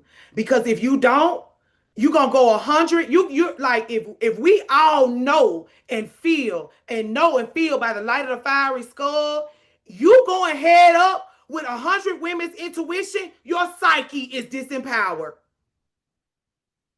You going head up. That's why I was like, Raina, it's 100 of us in here. You think you can go head up with 100 women's intuition? You're lost. Anyway, I hope that you keep women around who trust your word, because that's how you feed that dog. I hope you're keeping women around you whose intuition you can trust. I hope you're keeping around women around you who can receive notes from you and produce fruit from your notes that they can benefit from now, because they're using your wisdom, experience, and care for them to shape you. You're using your wisdom, experience, and care for each other to shape each other and to shape your experiences. This feeds the dog. And when you can accept notes from the women you keep around you, and you can be shaped and stretched, it's feeding the yaga. Keep these people fed. Stay away from, it doesn't matter. It's going to be some people that come along and make you feel like a stark raving lunatic. That's information. Get the fuck on. Remember what Dr. Estes talks about, being willing to be uncomfortable, being willing to be anxious, being willing to not know. Like this, just let it be that this don't feel correct, and let it be that. And if they asking you 900 questions, the answer is this does not feel correct. And you can't expect for people who don't belong around you. I was having a conversation with somebody earlier today that I really respect, and I kept wanting to go back and qualify. Like, she real smart, and I don't have all that education and experience as her, but I like talking to her. And so, like, my issue was, like, I kept wanting to qualify every little thing I said. But it's like, if our connection is going to be authentic, if she belong over here and I belong over there, I don't have to goddamn do all of that. And I didn't. I'm saying all these things to say that when I say that by the light of the fiery skull, we know from my chest, from my heart, from my experience. If ever you get lost, remember that 100V1 where all of us was plugged into the same outlet, and she was trying to escape accountability, and the fiery skull, it just wasn't going to allow for her to escape accountability. We could have all been like, okay, girl, imagine 100 women just succumbing to you and saying, you know what? You right. You know what? It's 100 women. It's not you. It's 100 women. It's not that you lack accountability. It's not that your psyche is disempowered. It's 100 women that's in the wrong. It's no way in heaven or hell. And so when I read chapter 3, and I listen to all the ways that you keep people around you that make you doubt yourself, and I listen to all the people you keep around you that interrupt your ability to trust yourself, when it's women that, well, this is my friend. This is my friend, but she can't accept notes from you. That's your friend, but she can't be stretched and shaped. Again, if you can, the thing that makes friendships so wonderful is if the yin and yang is real, I should be able to see into your blind spots, call that thing forward, and let's get it worked out. If we got the same blind spots, we can't enrich each other's lives in the way we truly could. And so it enriches the trust you have. Anytime any of y'all have ever given me anything and I have used it, turned it inward, been shaped and stretched by it, whatever I've given you from it, I've been able to enrich you by all of the ways you've enriched me.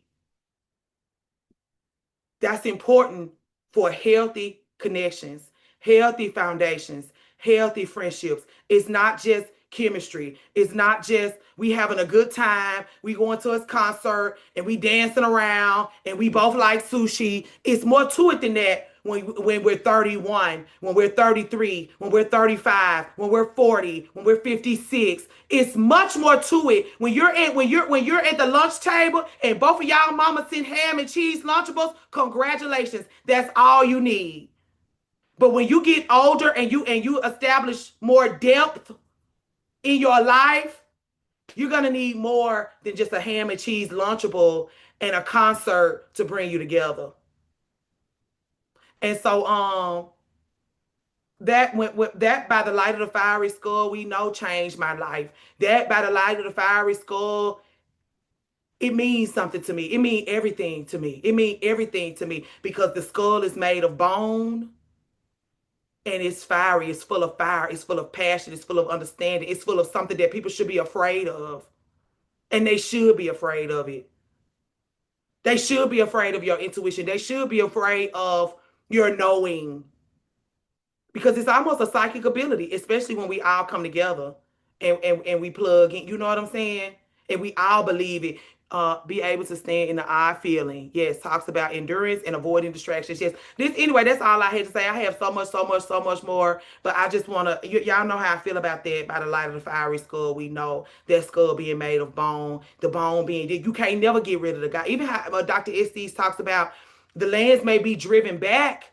They may be driven back, but all of, like, even when she talks about our intuition, how our intuition, it can be snuffed out, but it's still there. It's still there. It's like that skull. Skull is made of bone. You can't kill it off. No matter how hard you try, you can't kill it. You can drive it back. You can snuff it out. You can silence it. You cannot kill it. And it's the environment that makes it strong, that keeps it fed, that keeps it alive. The bone is the seed, young one. Okay, that's it. I'm done rambling. Anybody else? I do. It kind of relates to what you said, and it's the last part that I read in chapter 5 about the skeleton woman, since you're talking about the bones. And it says there's a vast difference between the need, because I've been going through this personally, but there's a vast difference between the need for solitude and renewal and the desire to take space to avoid the inevitable intercourse with skeleton woman. But intercourse, meaning exchange with the acceptance of the life, death, life, nature, is the next step in order to strengthen one's ability to love. Those who enter into relationship with her will gain an enduring skill for love. Those who won't. There's no way around it. All the not readies and the I need times are understandable, but only for a short while. The truth is that there is never a completely ready. There's never really a right time. As with any descent to the unconscious, there comes a time when one simply hopes for the best, pinches one's nose, and jumps into the abyss. If this were not so, we would not have needed to create the words heroine, hero, or courage.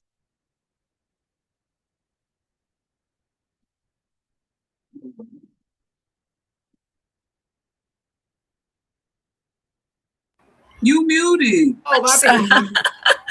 Which section was that on? What page or which section was it under in chapter 5? In chapter 5, she said it's the last part. Page First, Layla was selling Girl 142. Scout cookies for chapter 6. Then we get to chapter 6. Now she's selling Girl Scout cookies for chapter 9.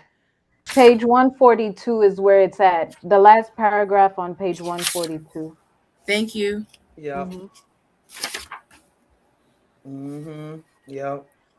To avoid the inevitable intercourse with I'm gonna just say something real quick because I really I really enjoyed that part because it really truly is, there is no way around it. And I had a situation with a friend of mine where she just won't go deeper, and we are challenging her to sit with herself, and she just will not. And it's one of those things where there's no way around it. And one day you will get to it. It might not be now, but one day you will. But I'm not gonna sit there and keep honing trying to change somebody. That's just wasted effort. But when you Does she are know ready, that she doesn't want to go deeper, or does she think deeper than she is? She doesn't feel comfortable going deeper. Really the situation was centered around the fact that she keeps running and she has all this anxiety, but she medicates it with alcohol and with weed, and she's always in relationships pining after a man back to back. She has never been single her entire adulthood. And me being somebody that is in intimate relationship with her, I told her. And that also took work for me to get to a place where I could really speak up, use my voice, and communicate respectfully and let you know, hey, I don't want you acting a fool out there and they're saying, oh, who are her friends? And I'm over here not telling you about yourself. Right. And so, yeah, I told her and I said, the first thing I said was, hey, I really think you need to find a different therapist. And that was how I kind of opened the can of worms, because I was like, I commend that you putting in the work to get to know yourself better, but it's not showing up when we are interacting on this girl's trip, for instance. And it was just a really sad situation seeing her so intoxicated. I had planned a weekend for us to have a beautiful weekend to explore, to talk, and it's like the whole weekend she was intoxicated. Can I get in your And business? so, Mhm. Can I get in your business, please? Oh yeah, go ahead. What if it's you? What if it's you that needs to make the adjustments? Absolutely. My best friend said that. She said, Grace, if you don't let that friendship go, that friendship is going to be a reflection of you. And you need to ask yourself why you have that energy around you. Because as you are putting in the work to change and to grow, you can't keep that around you. But even more so, I just mean you need your friend to grow in order to meet you where you are. The problem is that you can't call her to do this. What you supposed to be doing is the thing I tell y'all all the time is right before my birthday, I look around me and I make sure everybody is going in the same direction as me. Excuse my neighbors, okay? It rained for 3 days and now they had leftover firecrackers and now it's a show outside my window. This is you're outgrowing her and you won't allow yourself to come to terms with this. And so you need her to grow because you want to take her with you. But this is information for you that Merry Christmas, ma'am. Because if you're dealing with liquor, weed, and men, she's never going to choose your friendship over liquor, weed, and men. Never. And I had to come to terms with it. I said, you know what? Yeah, this isn't gonna work.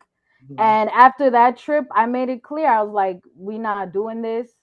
You go figure yourself out. Do your thing. It's always love and respect, but that's just what it came down to. Like, I'm down to my best friend now, my mom, my dad, cool. But are you comfortable with ending relationships? Oh, my best friend is amazing. We were just talking about Women Who Run with Wolves yesterday. I read her passage and she was just like so interested in all the things I was sharing with her. I'm Like asking you, are you comfortable? I know you got the best friend, but you got other people around you. Are you comfortable no. with ending relationships? I don't have other people like that around me outside of my best friend and my family. Okay. I used to have a large friend circle, but I kind of ended that because I was not in a good space. I felt like I was being bullied. I felt like I was also people pleasing. It was just toxicity. Okay. So I let that go. And So yes, yes, you do. You are good at ending relationship. Oh yeah. Yeah, I'm an expert now. I have no problem. Like and yeah, can I read something? Please. Cuz this chapter really was like it was too good. Which chapter? This was chapter 4. The page is the last paragraph of page 119. So the second last, page 119. In this sense, it could be said that a healthy psyche tests new elements which apply to it for inclusion, that the psyche has an integrity about it, a screening process.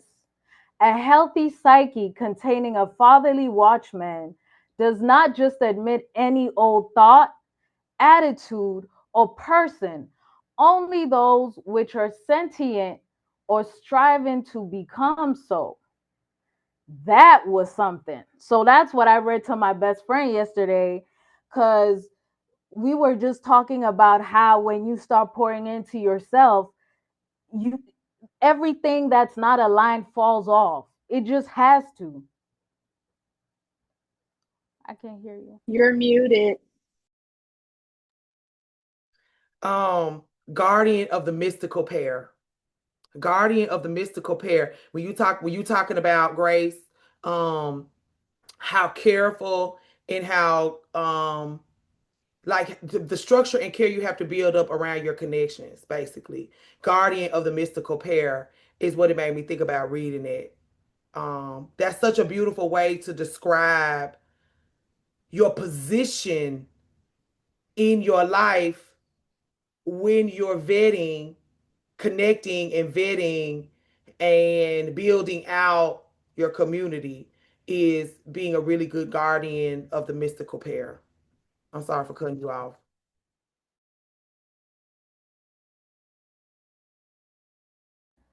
Okay, lastly, I had to look up the word sentient in that paragraph towards the end because I was like, okay, some big words in here. So, sentient means the ability to perceive, feel, or experience subjectively. A sentient being is conscious of its surroundings, capable of experiencing sensations like pain, pleasure, and emotion.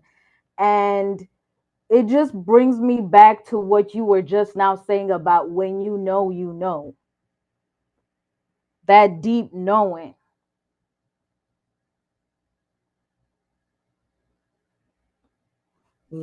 Yeah. Guardian of the mystical pair. You have to be trustworthy. You have to be a really good guardian.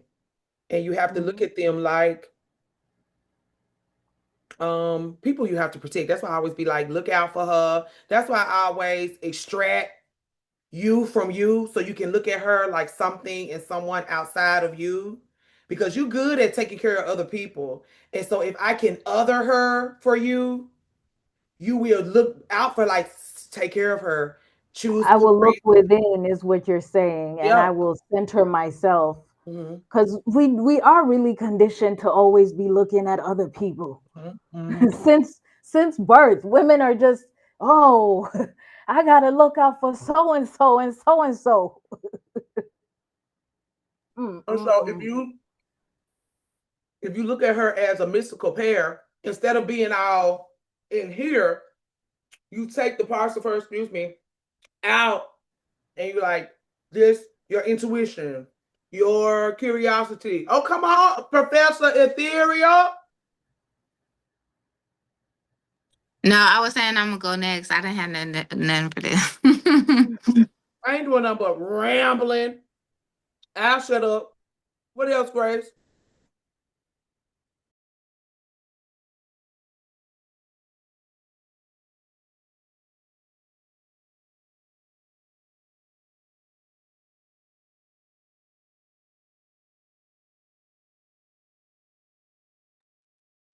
You muted. The other part that was like still something I'm really sitting with is the creeping seductive appetites. But it was more so just like a reflection of my journey because, you know, as I was just growing into like moving out here to DC and coming to grad school, I just kind of like lost myself. I lost myself. And obviously, I was young and I was trying to figure my way around things, but I really got caught up in the lifestyle. And when she talks about creeping seductive appetites and how they hinder your ability to sit and get to know your psyche, it just really resonated to that space where I was probably in 2020, where I really came to the understanding like, okay, who are you? You don't even know who you are because you're too distracted by this party lifestyle and everything going on in this city that you've never sat with yourself. And it's so funny because a woman back in the day, I remember her saying, Grace, have you ever sat with yourself? And at that time when she said it, I remember just keeping it at the back of my mind, but I really didn't understand what she was trying to say by that. And now looking back, I'm like, dang, I was always running from my psyche, from sitting with myself, and it was always using all these other distractions. And the thing about it is nobody tells you how those distractions can take up so much of your time, so much of your time. And part of like the work I think I'm doing now is also learning to forgive myself and to realize, okay, I didn't know better, now I know better, so I can do better. But it is always like so shocking. I'm gonna read some of it. um it's on page 129, creeping seductive appetite. It is not by accident that men and women struggle to find deeper sides of their natures and yet become distracted for any number of reasons, mostly pleasures of various sorts. Some become addicted to those pleasures and stay forever entangled there and never continue with their work. And the example she was using in that story was chapter 4 was the dog and how the dog kept going back and got distracted with all those little treats. And so it was just so interesting because some of the distractions are they're so subtle. You don't realize they're distractions. You don't realize that scrolling on TikTok for so many hours is eating away at the work you could be doing. You don't realize, like, for me, I think TikTok is one of those. Like, I'd be like, we have to do something about this because it's eating away at sitting with myself. Like I said, like we said earlier, the work is hard. It's not easy. It gets tiresome always sitting and doing the work. But I don't know what you guys have to say to that. But that was the two that I was like, okay, I got to share those because they really stood out to me. Can I say something to that? That's in the text that I have the big hardcover one. And that is what I was referring to earlier with helping re-guide me or re-center me back to refocus. And especially it helped me with being discouraged or getting discouraged. So what got me was when Dr. Esty said, so you see the bone on the road is waiting for all of us. It really is all of us in some way, shape, or form. We're dealing with something. And we're feeling like, oh, and it's okay. Just keep going. And every time the dog stopped, he forgot the names and had to go all the way back and get them again. And then all the way on the other side. And so it continued on to say, it has the luscious stink a dog can hardly refuse. We're human, our human nature. We're going to want, there are some things that we're naturally going to want and crave for, even though we're on a path and we're working towards something and we're trying to get those names. We still want what we still want. So we're gonna, we're naturally gonna want it. I was talking about addiction, like what we were saying. At worst, it's likely a favorite addiction, one which already cost us and cost us and cost us and cost us and cost us. But even if we have failed time and again, we have to try again so we can pass it by and get on with the primary work. And Dr. Estes mentions work many times between chapter 3 and chapter 4. And it reminded me a lot of Vasilisa because she was on a mission. She was working. She was sent for fire and she was going to get it. And did she get discouraged? Maybe. But I found that really helpful for times where I get discouraged or times where I get really hard on myself, because we might fail or might stumble. Just don't stop and don't stay, because the longer you stop and the longer you stay, you're going to get back into your older habits and you're never going to meet your Baba Yaga. You're never going to have to initiate, or you're going to have to initiate over again. Starting over again, that part. Whew. Starting nearly from scratch. Anyway, I'm really glad you mentioned that. No, it's really so relatable. It's so relatable, and it's so crazy because you'll just be starting over, and you're like, dang, I was working out. I had my little consistency going. I was feeling like a winner, and then boom. But even giving yourself grace when you need to start over. Like I fell off, fine. Let's begin again. I fell off, fine. You do better with beginning again than begging yourself around because you stopped. Like begin again. You can always begin again. Life is long. You can begin again. That's number one. And number two, Vasilisa went into the forest for the fire, but Vasilisa went into the forest. I don't look at it like that. How do you look at it? She only went into the forest for the fire for her people. She was talking about Yaga, talking about I come for the fire, my house is cold, my people gonna die.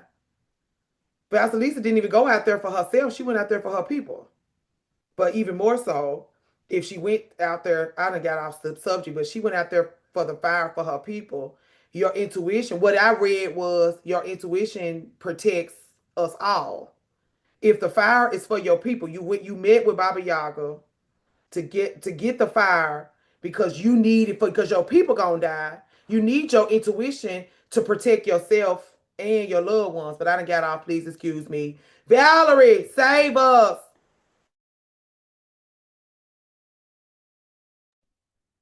To that, I just put in the chat, devotion only requires your return. So we're meant to forget. That's the process of devotion.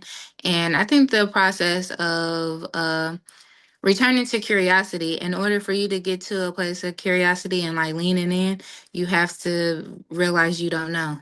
I think the wisest people are people who know they don't know anything at all. So I think to be in a place where you're always kind of returning to that innocence of not knowing. Okay. Yeah, that's all you had to say? Oh no, there's just to that. Oh. I got something totally different subject. Can I change it? Please. Okay. So I have gone back to Bluebeard. And so I'm going to read, this is page 51 out of the hard copy. Um, when she says, when women resurface from their naivete, they draw with them into themselves something unexplored.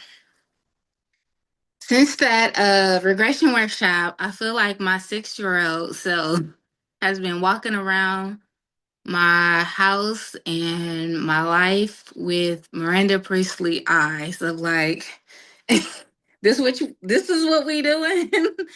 Earlier this week, I had wrote down like all the ages that like show up, and I had wrote my 6-year-old. She's very bossy. She's the manager. She likes things her way. She needs her independence and needs room to explore what she thinks and what she can do. She needs to be reminded that she is only 6 and that she needs help. Though she is expansive and really wise, she is in a little body and she's not supposed to know what she knows yet. And so I feel like she has just been shying. She's been taking me to my kill room of showing like, hey, this is here. And a reminder of like, there's still work to do. There's still parts of myself unexplored. And it has been very eye-opening, but it has also brought up a lot of grief. Because I think when you go to your kill room, you realize how much has died already, how much has been forgotten, how much has been lost. And it's just like there's a mourning of what has been lost, but also a mourning of like, oh my God, I totally forgot about all of this. Like I it's almost like you feel bad of like I left all these parts of me behind. And so I'm back at Bluebeard of like re-evaluating, because now I feel like this part of me has come back to life and I'm having to like reintegrate her into my body, into my life, into how I see the world, how I see people and relationships. And it's been interesting. That's it. Quick, easy. Miss Madam C, you curious about what she mean about the killing room? You know what she's talking about. We talked about seeing into the killing room with Bluebeard. When you open it, when you use that key and you open that door and you can see into the killing room. Because we even talked about how sometimes we can see into other people's killing rooms. It's like they're blind. Yes. You can see into other people's killing rooms and then they acting like it's not back there. And the headache that goes into seeing into people's killing room and they acting like it's not back. All the things, girl. Okay. Thank you.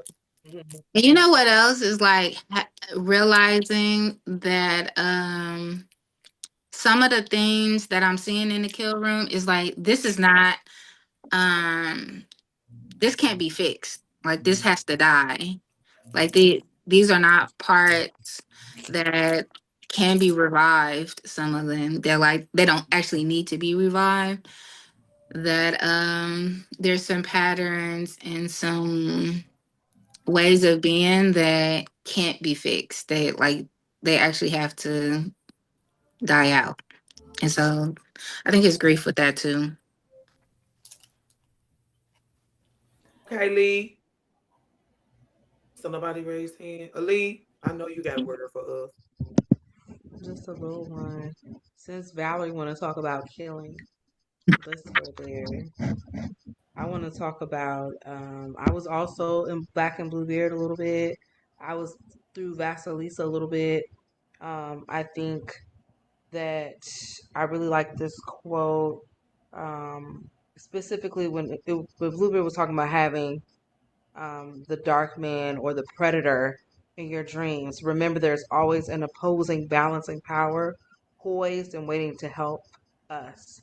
When we initiate Wilder's energy in order to balance the predator, guess who immediately shows up? The wild woman comes diving over whatever fences, walls, or obstructions the predator has erected. She's not an icon to be hung up on a wall. She's a living being who comes to us anywhere under any conditions. She and the predator have known each other a long, long time. She tracks him through dreams, stories, tales, women's entire lives. Wherever he is, she is. For she is the one who balances his predations.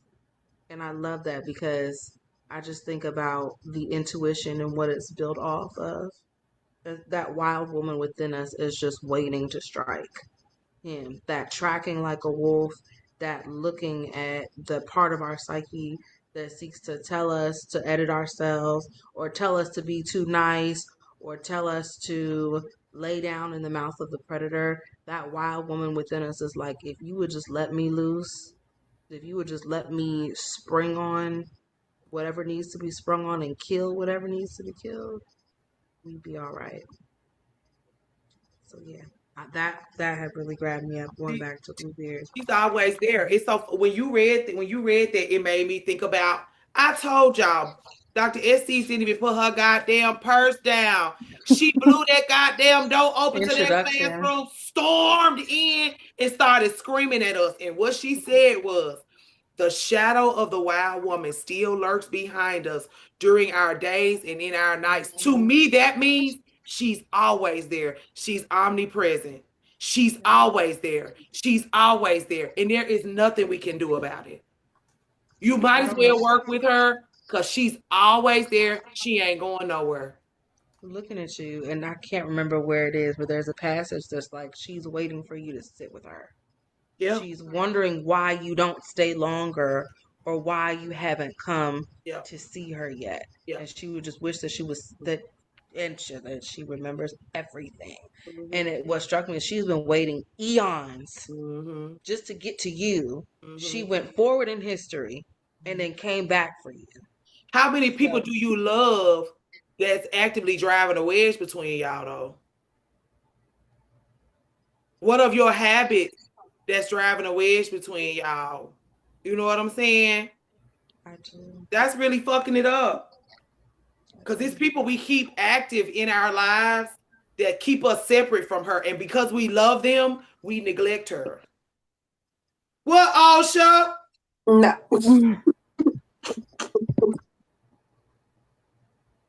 You turn your speaker on? I'm kind of okay, this is a safe space. I have recently found myself, oh, my heart beating so fast, Lord. I have recently found myself wanting love from a significant other, where like loneliness have been sitting in my gut. And y'all listen, I'll give y'all the free will to go ahead and gather me. But I have lately found myself desiring to have a partner to the degree where things that I have no business dealing with because I have dealt with these people before, they're coming back up. Okay, I'm shut up. Why are you shutting up? It was just getting good. I know. And that's why I found myself just going back into Vasilisa because my intuition, my gut, she's talking very heavily to me, and I hear her and I trust her. It's consciously not allowing myself to sit fully in the loneliness. Mm-hmm. Like I am telling myself, oh yeah, it's fine. I'm fine. Like I can be alone. But then there are things that happen where it can just be like, oh, well, maybe this won't be so bad. Like maybe I can deal with this for a little bit or just give it just enough. And it's no good for me. Honestly speaking, it's no good for me. What is the thing that's men? You okay. Yeah. Here is the thing. Gather me. Gather me. And my best friend, when I talked to my best friend about this, she said that a lot of this could possibly stem from me missing my mom. Like I want then you shouldn't be reading it. Then if you was in that that book club meeting where we thought we came to deal with Bluebeard, but we Yeah. ended up burning that mama at the stake. Mhm. Instead of reading Vasilisa, sound like you should have been reading Bluebeard. That's number one. Yeah. Yeah. Number two. And go off and get you a boyfriend and learn this for yourself. And because me saying this ain't gonna mean nothing, because it's not gonna help with the loneliness. But what you need, what you're desiring, you don't want it from no man. I know. You don't want it from no mama. I agree. You want it from yourself. For the first time in my life, I'm able to be that transparent and honest with myself. It's just that aching feeling that I'm currently working through. Like, it's not me. It's not me telling myself, okay, I want this, so I'm actively going out and I'm searching and doing all the things to get it. It is me just allowing that thought and those feelings to come to the forefront so that I am now able to pay attention to it. And now it's me navigating so that I don't revert backwards, because it's just me going backwards at this point. What are you doing to navigate? Like, how are you navigating it? What are you doing to healthily? Oh, Detroit's daughter got a word for you. Okay. No, my bad. Okay. Sorry. Okay, Kiosha. Okay, how I'm actively navigating it. I sit with myself. When I said I bought a new journal, it's not just me just going back into chapter 3 and I'm just solely writing about that. Like, I sit with myself and I ask myself the hard questions. I do have my best friend that I talk to, but even, sometimes with that can be a hit or miss. I keep myself active in things that I know that I'm passionate for and wanting to do. So I've been doing a lot of that. My home, like, I have been doing some things and like creating and adding things to my home. Like, that's why I don't know, because I'm not as active as a lot of you are on social media, but I've unplugged myself. And I do it pretty often, where I just release and I just focus on the things that I'm like, okay, my mind is starting to get idle. It's starting to wander. So let's do some things that you actually enjoy doing or you have a passion for doing. And I've just been doing that. So what would you be doing if you had a boyfriend? Girl, to be honest, I don't want a fucking boyfriend. I'm asking you though, but you feel if I had a boyfriend, you want a man. I probably let's say a man did come into your life. What would y'all be doing?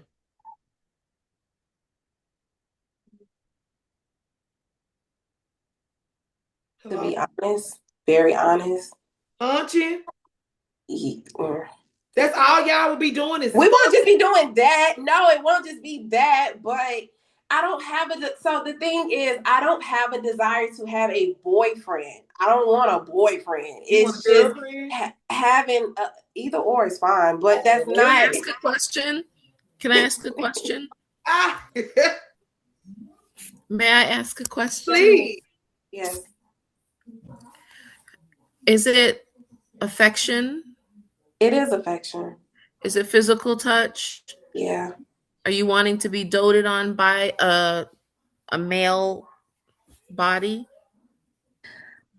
Or female, or woman, either or. So I've had this conversation with Valerie about, and we briefly chatted about it. And I may misquote it a little bit, but what I gathered from it, that it's not the penetration that I desire or I'm kind of like yearning for. It is connection. Yes. Intimacy and connection. Intimacy. Right. And it doesn't have to just come from a man. Like, I have a woman in my life right now who I mean, she's been around forever. And we share these thoughts and we share these expressions to each other. Like, at this point in my adult life, what I'm feeling now and what I'm going through right now, a man cannot touch the surface of that. So what I'm saying is not just leaning towards, oh, I need a man, or it's a man that I need that from. It's just a connection. But I guess what I'm trying to communicate to you is, it's not the yearning is for what's inside of what's on the interior. Yeah. Like it's not, you can get a girlfriend, a boyfriend, a girlfriend, and a boyfriend. You can get a cat, a dog. You can have another baby. You can get a new best friend. You can enter into another community. You can do all of these things. You can become president of the United States. You can get the best thing. Everything you're asking for, like this is information, intimacy, connection. This is information. Unfortunately for you, what's in, like you need to let what's in out, and this is how you like getting, like the boyfriend, the girlfriend is not gonna do it. Having somebody to come to your house and lay up on the couch with you and watch television is not gonna do it. Touching vaginas, not gonna do it. Going for a walk holding hands, going to eat steak and potatoes, it's not gonna do it. No one is, even a perfect gentleman. The only thing coming in contact with a perfect gentleman, a new best friend, a new community, a cat, a dog, anything that is going to give you external validation, all it's going to do is highlight all of the shit that you ain't doing, the stuff that you miss. It's just going to show up. All your shit going to come out. I agree. I don't disagree with that at all, because even in moments when I do think about it, I find myself in the same thought of like, damn, if okay, how can I say it? So when I'm thinking about it and it involves the thought of another, I'm like, okay, how can I utilize this same energy and this thought into what I can be doing for me? So those are like the hard questions that I sit with myself and I ask. They asking you about your creative hobbies, but I'm gonna give it to Detroit's daughter, because she about to catch on fire because she got a word for you. Please let us. Okay, I'm sorry. It's okay. I'm gonna sit up. You built that up way too much pressure. No, I'm joking. I was gonna say before you even said what you just said, but what you just said confirmed my question, but I'm still gonna ask it.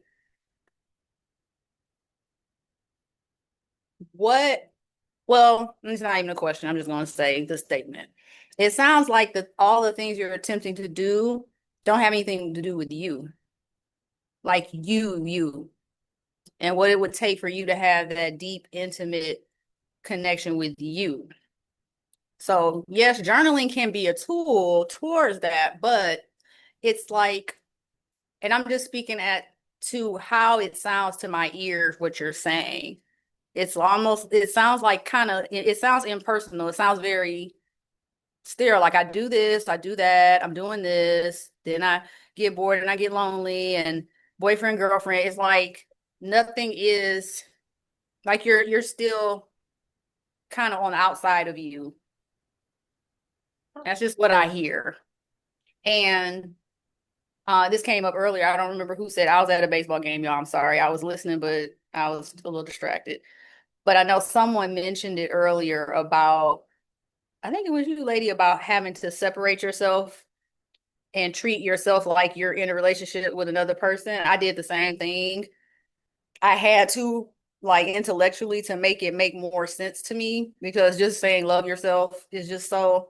And what I'm discovering too, this is really funny because I know some of you know about the course that I built, and I was talking to ChatGPT about using it to, like, not just because I'm not a salesy person. I don't like selling. I'm not that person. And so I got to the point where I'm like, well, I do want to share more with people to where it's not like I'm pitching people all the time. And I did think about like a introductory, kind of like a webinar to introduce the concept, because it's a framework that is based on. And I keep calling it self-love this, self-love that. And in that brainstorming, it was like, well, this is more about self-abandonment. That's the thing. That's what people need to, like, identify it as. Not, I don't love myself enough. Is that I abandon myself too much, or I abandon myself all the time, or I don't know how to not abandon myself. So self-love is so far away from that. Like, how do you get from I abandon myself all the time, or I don't know how to not abandon myself, to love yourself? That's a huge leap. And it's not something that everybody is, I mean, most of us aren't taught to do that. I wasn't taught to do it. I had to figure it out on my own. So, I mean, and it is really just that simple. The method that I apply and that I teach is like, whatever you would give to some, imagine all, and I had this conversation with myself, so I'll just give you a little like peek into where what my mind was, the state my mind was in when this was coming about, is that I too had those moments where I was just like, man, it would be really nice to be in a relationship, or I would be such a great partner because I do this, and I'm so loving and I'm so attentive and I could just really like make somebody feel so special. And it was like, and I wanted those things back, right? Because you want reciprocity. But if I don't even do that for me, how the hell can I ask someone else to do it for me? I don't even know what that's like because I haven't even experienced it. And I'm expecting someone else to, like, no one knows you better than you. So you know how we, the conversation about, people not wanting to tell people what they want and reading minds and all that. We can read our own minds. That's what's so special about doing it for yourself, is that you don't have to ask anybody. You know what you like. And you don't feel ashamed when you want to explore and try new things. Who are you going to be ashamed of or in front of? It's you. And you don't even have to let anybody else know. It's something that is so private and so intimate. That's intimacy. And when I started to think in those terms, I'm like, man, that's a good point.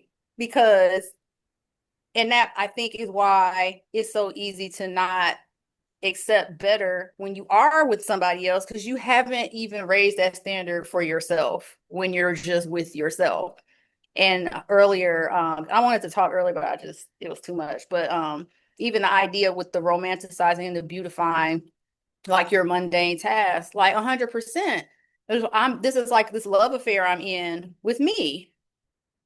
And that's how I look at it now. And that started in 2020 for me. And I don't know at what point it changed, but all I can tell you now is that I haven't felt like that in so long. And when you only are focusing on you, like for real, like only you, and I mean like not just the things I could do for me to make me feel good, but just like even like what are all the ideas, what are all the things I didn't get to do that I still want to achieve and accomplish? What are the things I want to create? What are the things I want to participate in? What are the things I want to try and get good at? What are the hobbies I want to get into? Like when you can take all that and pour it out, that's a lot of, you will never run out of stuff to do if you really like sat and did that with yourself. Because it doesn't stop. You might have that initial list, but every day more stuff is going to come. Especially but you have to get in it. And that's why chapter 6 got me, because it's just do it. Get in there. Like get it, like take yourself on. Take yourself on. That's what that is. Just what are those things? Okay, just start executing. And earlier the young lady said she doesn't feel like she's out of her depth with the new, job she's in. You're supposed to. It's new. It's called a learning curve. And we got to learn how to be okay with that, because if you stay devoted and committed, you will get better. And if you don't become great at it, that's okay. But you tried it, you're going to learn something from it, and you can take all of that with you, that data, that information, to the next thing you decide to do. From that, you'll figure out, okay, these are my strengths, these are my weaknesses. I really like this, I don't like that. So you know what? Maybe I should do this, or that's perfect for over here. And then you just keep it going. And I was going to also say from just a few minutes ago, the idea of starting over. You're going to always start over, whether it was good or bad. Your life could be perfect. And if you take yourself on all the time, you're going to be like, damn, you know what? Fuck this mansion. I just want to live in a hut in Tahiti. And you go sell your house and go live in the woods somewhere. That might be what you want to do next. But it's like, we can't ever expect that it's just going to stop at some point. Or now it's just cruise control. We just continue on that. If you're on the same path anywhere for too long, you're not living. You've gotten very complacent and comfortable.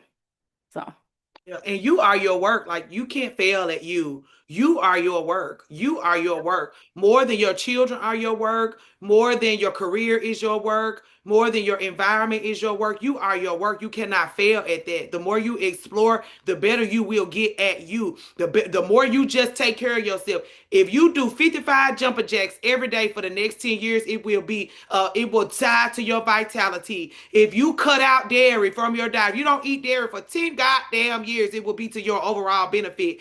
The T is this: you are your work. And your mama making you feel like you so difficult is the reason why you feel like you're so goddamn difficult. Move through that so you can get to it. Because you're not going to be able to scapegoat no little ugly boyfriend or no girlfriend. Also, Leisha, she wants you to elaborate on what she mean by you being emotionally lazy. This thing, but you know that. Hey, you back. I mean, it's to me, it sounds very similar to like back when we were talking about that post that Ruhama did about, and what Cinderella did talking about, like wanting to have a baby. When it's like when things kind of start getting really difficult, you just kind of like, I should have a baby. If that ever crosses my mind, because it's never not crossed my mind, I'd be like, damn, what the fuck am I avoiding? Because it's you wanting to put your energy into something outside of yourself when you have so much work to do right now is indicative of like just not wanting to do that work. And I won't call you lazy, but I'll say just not wanting to do it out of fear, out of whatever, because I have my own. You don't want to be bothered with yourself. You don't want to be bothered with yourself. You would rather bother with somebody else than be bothered with yourself. Okay, Osha. Okay, so I thank you so much, Leisha, for just clarifying. I will say this: when I initially said all of this, it wasn't that I did not know. Like, I'm very aware. It was me just sharing just what I have been currently going through, like all the things that I have taken from us building in saying community is very cringing to me now, but in this community, like I take heed of all the things. Like I do the necessary work, even if I'm not vocalizing it and sharing it, on Patreon or on social media. Like I'm intentionally doing the work. It's just I haven't talked about it in this setting. I haven't at all. And I just wanted to share with y'all, just like, this is where I'm currently at right now, but I'm doing the necessary things so that I'm not reverting backwards, because I'm very aware that there is not a damn thing that a man can do for me or a woman can do for me, let alone my mama. Like all the things that I have done this far, it's been because I trusted myself. I learned how to fall in love with myself and doing the hard work, asking myself the hard questions, and just jumping off the cliff. So, I mean, because you saying we jumped on you and it was fine. I listen, and I don't take nothing. I want to gather me. Continue. Because I'm just like, is you hitting up niggas? Like, what's going on? No, they hit me up. It literally just because, okay, transparently speaking, I'm not having sex. I have not had sex, and Lord, I don't know how long at this point. Like, I have my urges, I have my thoughts. Like, I sit around when I'm by myself and I'm having like idle moments. I do think about it. Even when I'm in moments of doing stuff, I do think about it. But what I feel like that's normal, though. We're human to an extent, like we're human. What you was gonna say?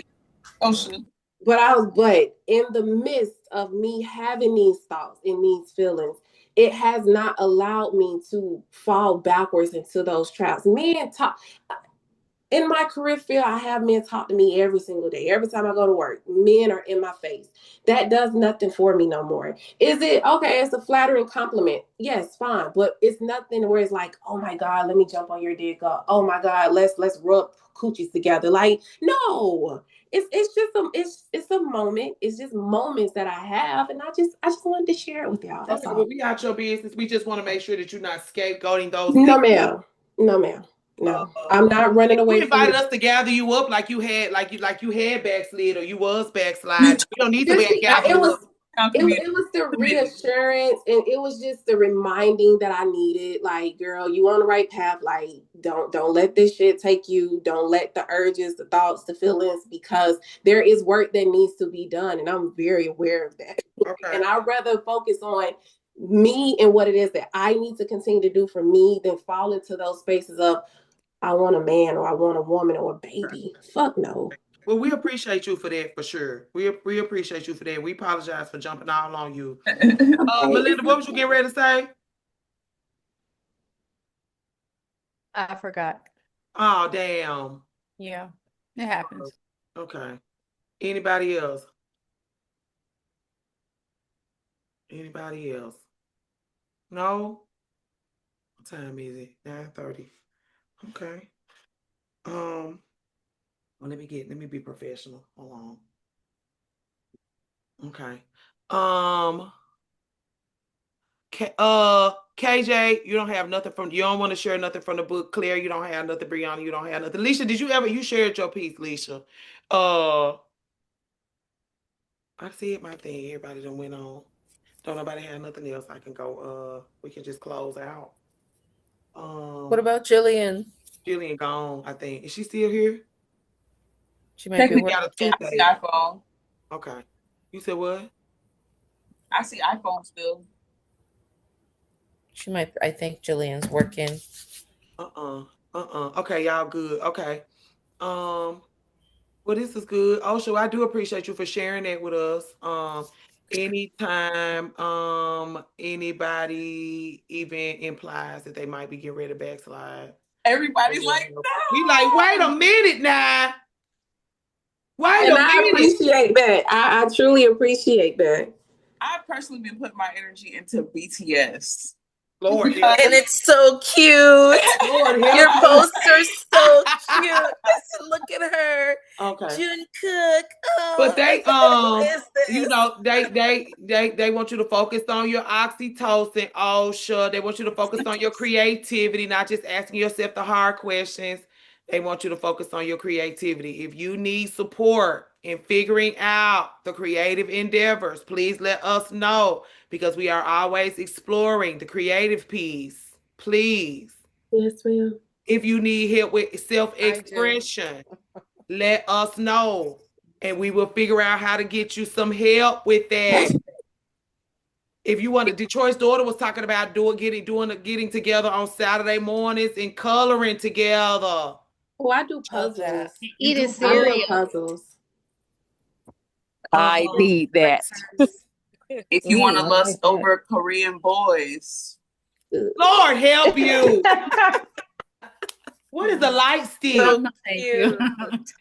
But for the real question though, like, I think I'm having trouble figuring out if I should do that early in the morning, like old school cartoon time. I know for me that doesn't mean anything because I don't have anybody else or any other beings in my space. But I know people, Cheers to you, children, and cheers to you for that. Oh, woo. Yeah, I've made through the gauntlet. But like I know if you have children or a partner or whatever, it could be a little more difficult. If you are interested, let me know would Saturday morning be good, or would it like Sunday morning or afternoon or something like that. I'm just trying to get an idea because I really, really want to do this, but that's where I get stuck because I know when I can, but that doesn't mean everybody else can. Yeah.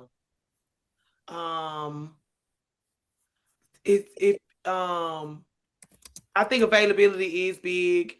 I always just assume Saturday mornings because people be sleeping in, hanging out. So you don't even have to get out of the bed. You can print your page before you leave work Friday and have it on a nightstand ready to go Saturday morning. But again, people have kids. Maybe everybody is not available Saturday morning. Do anybody who would be interested in that? Do you know when you would be, like, is that a after work thing? Like, is it an evening thing where it's like a glass of wine and a coloring page or a joint? Or is it a Saturday morning where you fresh faced? Is it a Sunday afternoon? Like kind of like the kind of time we made the bone broth last week? Like, can we come up with a time where it's just like whatever the creative endeavor is for the week, this is when we're doing the creative endeavor. And Melinda can get us started. You can do Saturday coloring anytime y'all decide. So like, let's just pick a day for a creative endeavor.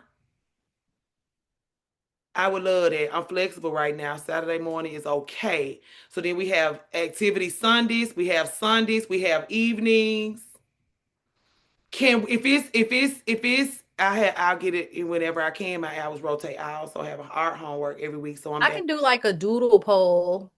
Okay. I can post that. Brunch If that'd time. be easier just for It's people, Sunday so brunch then I time. can it'll Well, let's keep do it. this right quick. Let's do this right quick since we got 12 people, 11 people we can talk to right now. Give Okay. us a red rose in the chat if you can do Sundays for coloring. Not any other days being whatever. If you can do Sundays, let us know. That's it? Okay. There you go. Just do Okay. Sunday. Sunday. Yeah, because So, because it's 64 people on the Patreon, it's 12 of us in here. Even if it's 3 of y'all in there, y'all gonna have a fabulous time. It was me, Leisha, and Amber making bone broth. It was still fabulous. It was a Okay. fabulous time. And so I think make it for Sunday. I think make it for Sunday early enough. Is anyone else in school? There's a lot of people in school. But I think if you make it for Sundays at an early enough, like not morning, but not late. Mm-hmm. And I think you're starting this month. Okay. Okay. I think Sunday will be good because it'll be a great way to start the week. The conversations that'll be taking place, it'll be a nice way. And whatever it is, like whatever creative endeavor we're gonna do, we'll just do it on a Sunday, just like bone broth. So we started with bone broth last week.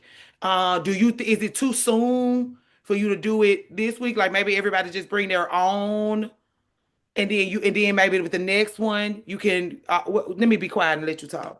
Well, I have all of the sheets I went and found a bunch of like little black girls doing different like things like sitting in the park meditating, a scientist, a basketball player, so there are like variety, but I wanted to all be like inner child related. So I have I don't know how many of them, but I went and gathered a bunch of coloring pages off the internet. So I have that. Do everybody have access to a printer though? Like if we're gonna do it by Sunday, people be stealing, people be printing shit at work. Right. They're clocked out for the week. And so like I could just well, no, you still want to have start it next Sunday? Yeah, we could do that. That way everybody will have a chance to you want to put is there some kind of you want to put a PDF in the group chat? I can do that. Yeah, I'll just go ahead and make a group chat for the Patreon called Creative Sunday or Creative Endeavor Sundays, Creativity Sundays or some shit. Mm-hmm. And you can start it over there. But I have an idea that it doesn't require any supplies if we still want to do something this week. Okay. Just from the conversation when I was saying the thing about like just like dumping out all your ideas, if we could just do like a group brain dump where everybody just kind of writes their own, start making their lists of things. What do we think, y'all? What do we think about this? Let me see. Add a new group chat. Hold on, let me see. Create. Anybody? I'm talking. Did I close it out? Did I hang out? Did I hang y'all up? Oh, okay. No, y'all still on there. Okay, my bad. Okay, they liked it. Okay. Yeah, we can do a brain dump this Sunday. Don't do that, Jordan. Like a lot of stuff. Ma'am. Mm-mm. I was talking to my kids. Sorry. Oh, my bad. Okay, so we'll do that sounds nice, a brain dump this Sunday. Creative endeavors. And it could be anything. It's just giving you time to sit down and get your thoughts out and be creative. And then we could talk and maybe that could spur other ideas and we could share. Okay. I like this. Okay. Oh no. What? Sure, power went out. Oh. Okay. So I made the Creative Endeavors group chat. And we supposed to be saying Sunday is a brain dump day. Brain dump. What time, y'all?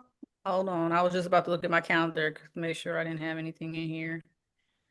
I do yoga at 10. Okay. Your 10, your time, so it's 11. Oh, I know there was something happening this week. I think it starts at 11. It's like an early afternoon thing. Well, we did our bone broth theme at 2 my time. Was it 2 y'all's time, Leisha? What was it? Here, let me see if I can find it real quick. We got to find us another word. Brain dump.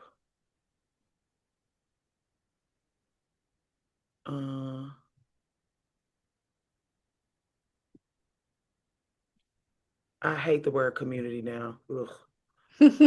Yeah, okay. It's from 10 to 6, so I'm not gonna go for the whole time. So we could do it towards the beginning of that, and then I could go somewhere else for them last couple hours. So you want to say? So we could start like maybe, I don't know, it's 1 or 2 o'clock. Is that too early? So 2 o'clock your time? Yeah. Okay. 2 p.m. 2 p.m. 1 p.m. Central. 2 p.m. Eastern. Or even if we did move it to 3 my time, then I'll just go to the kite thing early. Okay, 2 p.m. Central. Yeah, that's fine. Okay.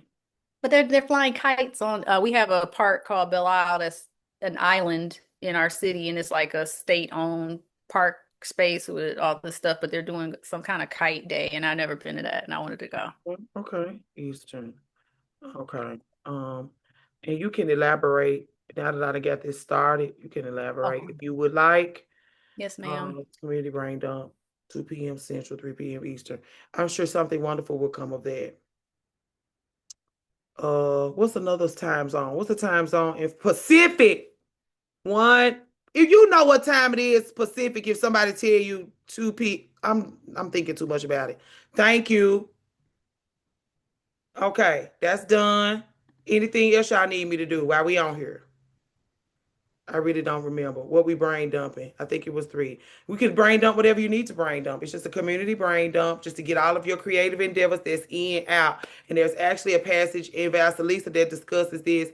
When I remember it, when I reread it, I'll put it in the thing about how this is important. This is important. Those ideas, processing your ideas, exploring your ideas.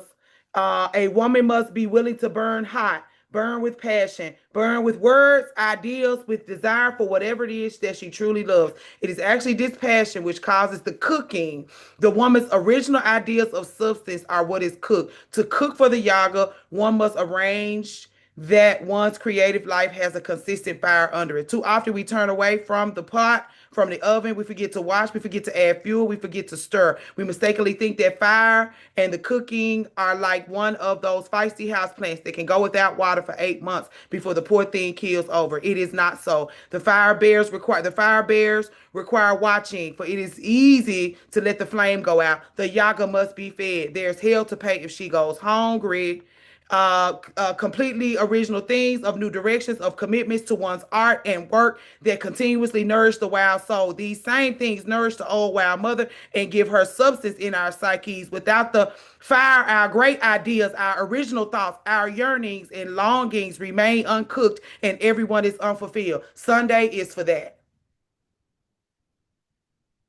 If you feel like you don't need no help with that, go get drunk with your girlfriends and let the girls twerk over your French toast. Otherwise, we'll see y'all Sunday. Y'all don't have anything else for me? I know you will. Me too. Anybody have anything else for me? This Sunday. The first one is this Sunday. No pressure. No pressure. The people that's supposed to be there will be there. Who? Who is that? Seriously? It's true? Y'all been waiting on him to die? Yeah, they took him away in the ambulance this morning. Oh, okay. Yeah, it's true. Woo-hoo. Oh, I mean, I thought he'd been dead. Oh, let me. Well, everybody was speculating on him. I mean, the last time I saw him, he was a had walking that dead. silent seizure, it gave dead already at the press Yes, conference. and his lips blue. Yeah, he been gone. That been what they call it, AI. Him He and was dead Zion. on the exterior a He was little dead bit on too. the exterior. Correct. Been unconscious. What they call it when Deteriorate. they do? Oh, he been holograph. That's what that mean. I think. Oh, y'all Don't celebrate Very much giving weekend at Bernie's, whatever they've been doing. hologram. an old decrepit white man. Okay. Mm-hmm. I ain't Okay. got it. Okay. But if y'all don't have nothing for me, y'all can hang me up. I said I was gonna stop hanging up in y'all's Okay. face so quick. Wait, what Hang time? me up. What It's in, time it's in the Sunday? group chat. It's in the group chat on the Patreon. It's 2 p.m. Central, 3 p.m. Eastern. 2 p.m. Central, 3 p.m. 3 o'clock. And it's Okay. just a brain I'll dump. be in It's the air, just but getting I'll be all of listening. your creative ideas from in to out. What was that? I'll be in the air, but I'll be listening. Okay. 3 In o'clock the on air. Sunday. It's in the group chat. It'll be in the group chat, and I'll make a reminder. But y'all gonna have to hang me up because I'm not hanging up in y'all face. Do No you? more. All Oh, right, love you ladies. Good before night. you. No. Oh, okay. What happened? I was just gonna say before you hang up, do you want? I can use my Zoom. You want me to just put my link in there? Whatever you want. I'm flexible. Okay. If you want to do it like I this, mean, I didn't know if you were gonna be there. I mean, I'm not trying my to. plan was to be there. Okay. The bone broth thing was Amber's thing. I went to the store, got my stuff, came to the thing. I did make the link for her, but that's just Oh, okay. That's what I was just saying. whatever That you part. want. I'm flexible. I'm not a tyrant. This is not my endeavor. This is our endeavor. I'm not. No, I wasn't implying you were Okay. tired. Okay. Well, no. I Whatever. was just trying to make sure the logistics were clear. So Oh, I'm okay. not Yes, like, ma'am. I don't know. I don't know, girl. Whatever you want to do, we're gonna do that. okay, Okay. fine. You will Thank let me you. know, and Yeah. we can discuss more in the DMs. Okay. But okay, y'all. Good night. I'm not Good gonna sit night. here until y'all hang up. I'm not gonna hang y'all up. Yeah, Y'all hang I me have up. Good night. I got a But quick question. I'm gonna go what? back and review the broth video, but is that something I'm supposed to eat by? I ain't no cook. Is that like a drink or put it with something or how the broth work? I heard of the bone broth, but I seen it in the box at the grocery store. You just But supposed to drink it. It's for collagen. It's for your period. It's for okay, Leisha. Tell her what bone broth is for. I wasn't really trying to ask that because I know I'm supposed to go study that myself, research that myself. Well, everybody got their But own reasons. Well, everybody got their own reasons for taking it. That's why I figured because Amber said she drink hers after she leave the gym. Bud drink hers first thing in the morning. Leisha just drinking hers because she want to be fine and she don't care about food like that. So I think asking people is still a good idea because you might be inspired to like you might have heard something you didn't know.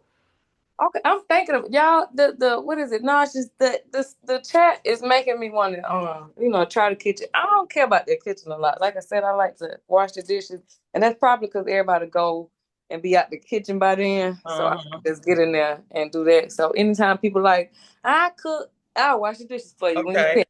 Okay. But I like what I learned about me is I like to get in and get out. Yeah.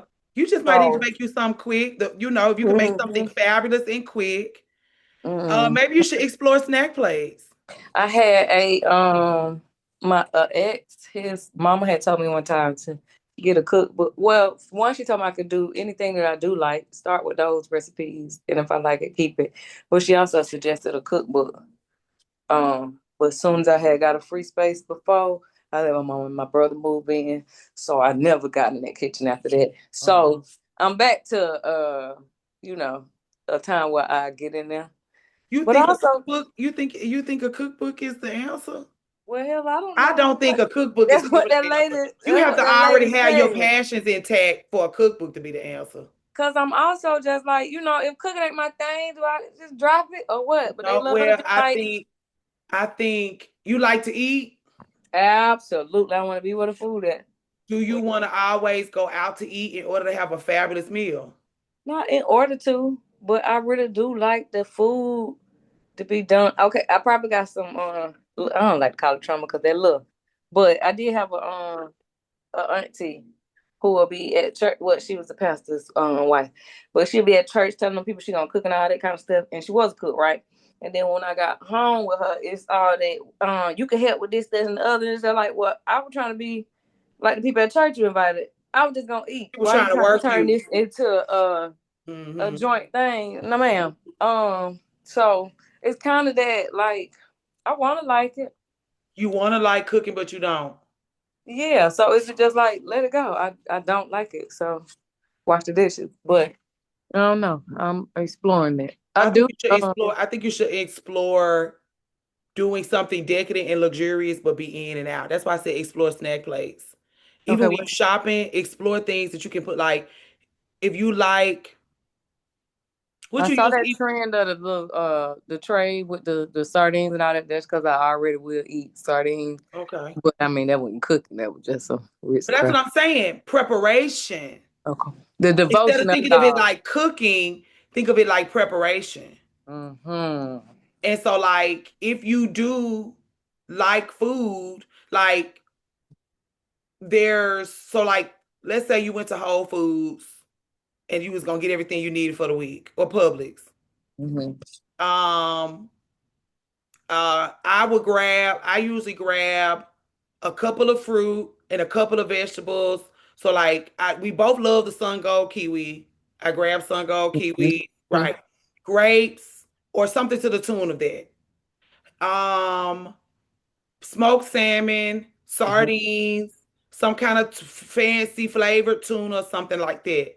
But also, if you go to Whole Foods, they have grilled fish already prepared, grilled chicken, honey mustard, grilled chicken already prepared. Like they have stuff already prepared. They used to have a Mediterranean tuna that was fabulous.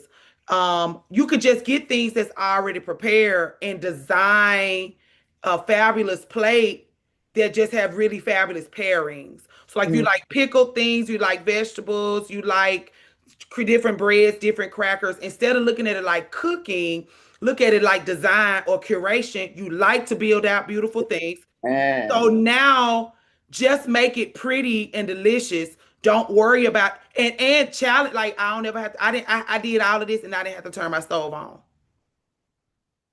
And when you want to enrich the plate, like maybe you want to, if you get sourdough, you may want to toast the bread. That's as far as it goes. And maybe instead of using regular olive oil, you found some Calabrian chili oil.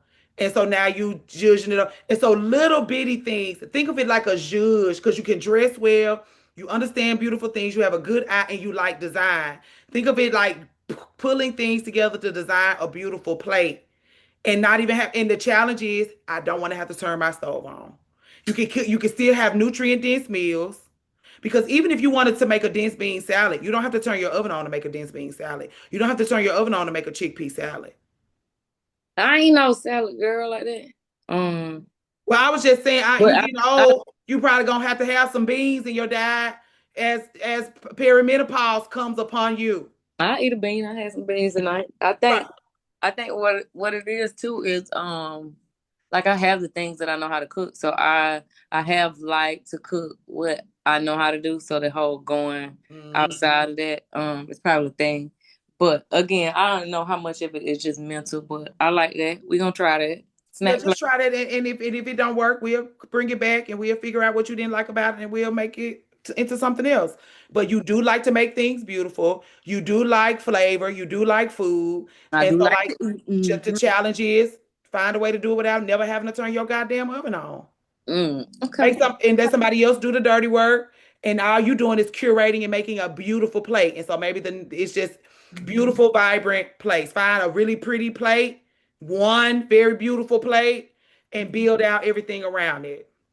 And I'll show you how to cut a kiwi real pretty. And you can really get into the things, girl. Okay, turn me up. You were about to say something, Melinda? Yeah, I was just gonna say it's like food art. Yep. And I had these That's what you had to say. That's it. yeah, because I had in my dining room, I found a bunch of pictures online. There was some people that were doing food art of celebrities. So they would take like cabbage and like I had one was purple cabbage, but it was Prince. They like shaved it up and shaped it to look like his silhouette. There was one with Barack Obama on a piece of toast. It was like all these different, and I like made that the theme of my dining room. But you could do so many creative things, and I even saw. Well, I was telling you, lady, about that 10 fish website.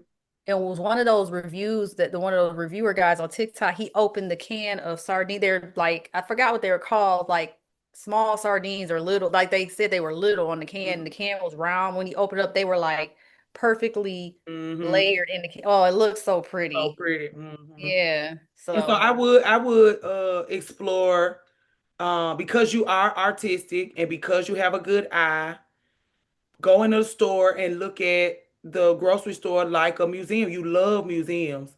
Treat the produce aisle like a museum.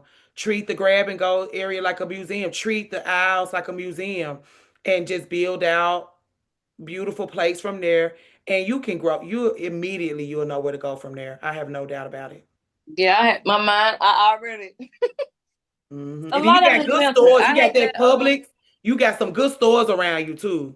Child, I hate that grocery store because it be cold. I gotta just take a jacket. But Put that's a sweater. Yeah, put a sweater I'm on. telling you, And it's again, little small stuff like that. It's but just like that's okay. hurry up Treat and it like get a up out of here. museum because if the museum was cold, you wouldn't let it keep the cold. You wouldn't let the cold keep you away from that art.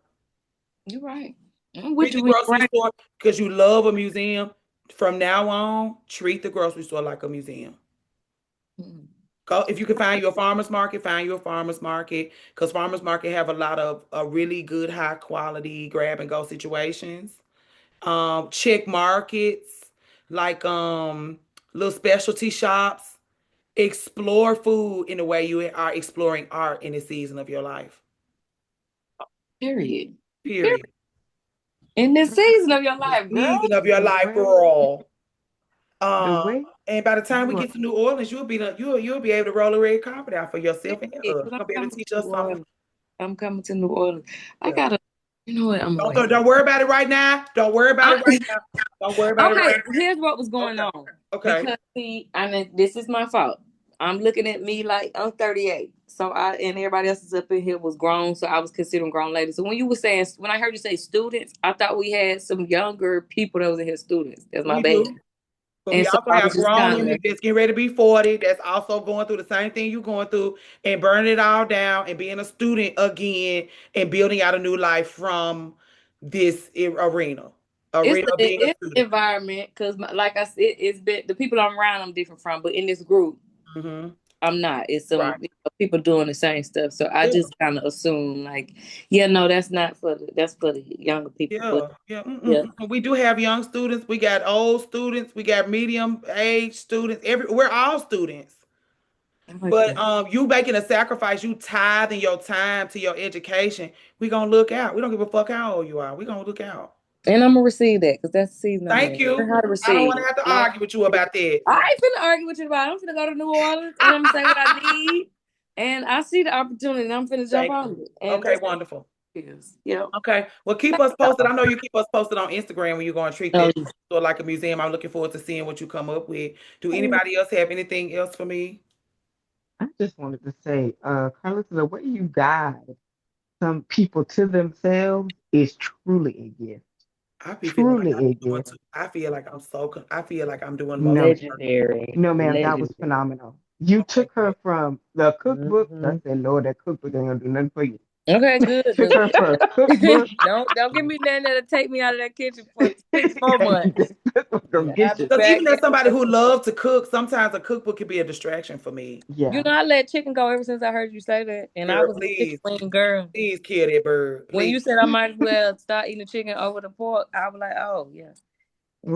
So I ain't had no chicken since then. I don't know what time you said it, but I ain't had no And chicken. they don't take care of that bird the way they need to. They don't take care of it. Popping up everywhere too. Yeah, and that's also like it's a chicken shack on every corner, and people are always complaining about the quality of the chicken, and it's just like you might as well wean yourself off of it now, girl. It's just gonna keep getting worse and worse. You're gonna have to go back in time in order to get a halfway decent piece of chicken. You don't have no time machine. Just get over it. Okay, I ain't had a lemon pepper wing in a few months. A lemon pepper wing, and you in Atlanta. I know that is hard for you. I can't believe they got them lemon peppers in them drinks. Did you see the lemon pepper pound cake? I saw. Listen, I'm to not say that. No, ma'am. KJ, they had lemon pepper wing pound cake. KJ. Mess. I'm a traditional. No, they didn't. 10-piece fat crispy lemon pepper. I don't need you to put it in a drink. You don't need to put it on the lemon or cake. That's crazy. Bring it with the fries, and I'm gonna be all right. I'm finna send it to you, KJ. The lemon pepper pound cake. Please let me look at that. Pound cake. Yeah, I ain't. Crackhead games have got to stop. No, it's just taking it too far. You know, enough is enough of anything. Yeah, it's a piece of lemon pepper chicken on a piece of pound cake. The last one I seen was a chicken on like a on the beverage. Inside, Yeah. that's how you do that? It was for Juneteenth or something, didn't it? Yeah, no, let's not take it. No, yeah, that's no. KJ, you see it? You're reaching. Uh-huh. You see the lemon pepper pound cake? You talking I do.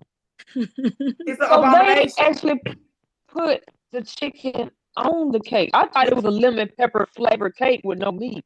No, it's the chicken on there also. They want you to do a sweet and savory judge. That's why I let that chicken go, because too many people got chicken that ain't never had chicken before. And, chicken at the Taco Bell, it's at the Wendy's, it's at everywhere. And it's chicken the shacks Family jumping up Dollar. all over the place. And that Chick-fil-A line be spilling out into the street. Yeah. In the street. It's just a nightmare. Okay, y'all, officially. I'm going on. Thank you for that, Brianna. I appreciate it because I do be feeling like I be taking people's work over. Man. It is a And gift. I do be wanting to share insight. I do be wanting to try to help you figure out how to make it a little bit less complicated. But I be trying to do a better job at guiding people to it versus being like, this is what you should do. I like that. And I just want to throw out there one reason I do like the group, because I was looking for a community that, you know, we're doing it together alongside, not a right that's talking, that's not they haven't experienced, because I'm gonna look at the results. You know, I want to follow people that I think I can learn from anybody. I do want to follow people that, you know, got something going that I can see that I want. But I like that. I feel like this is a journey together and not a, you know, nothing else. So I do too. I just want to be around people that I can learn from. Like even our young ones, I could be a student of them. I could be a student of myself. I could be a student of everybody here. I could be a student of the work. I could be a student of the mistakes I make. I could be a student of the losses we take. I just want to be a student. I don't want to be a leader. I have to be because this is something that I was called to do, and I'm trying to be a good steward over it. I'm trying to find the right language. I'm not going to do everything perfectly because just this time last year, I was making parfaits and catering, and now I'm doing something different. But even just like my desire to explore and connect is all I got for you and me and us. How you do it? I'm still learning too. We was trying to figure out how to do it. Baby, heart. Oh, Is it with the one whole hand? Is it with the one hand? Which one is it? My heart, child. Yeah. Right, me too. Me too. Okay, y'all, hang me up. I'm not gonna hang y'all up. Hang me up. Right. I'll see y'all Sunday or wherever. Y'all have a good night. Night. Good night. Night.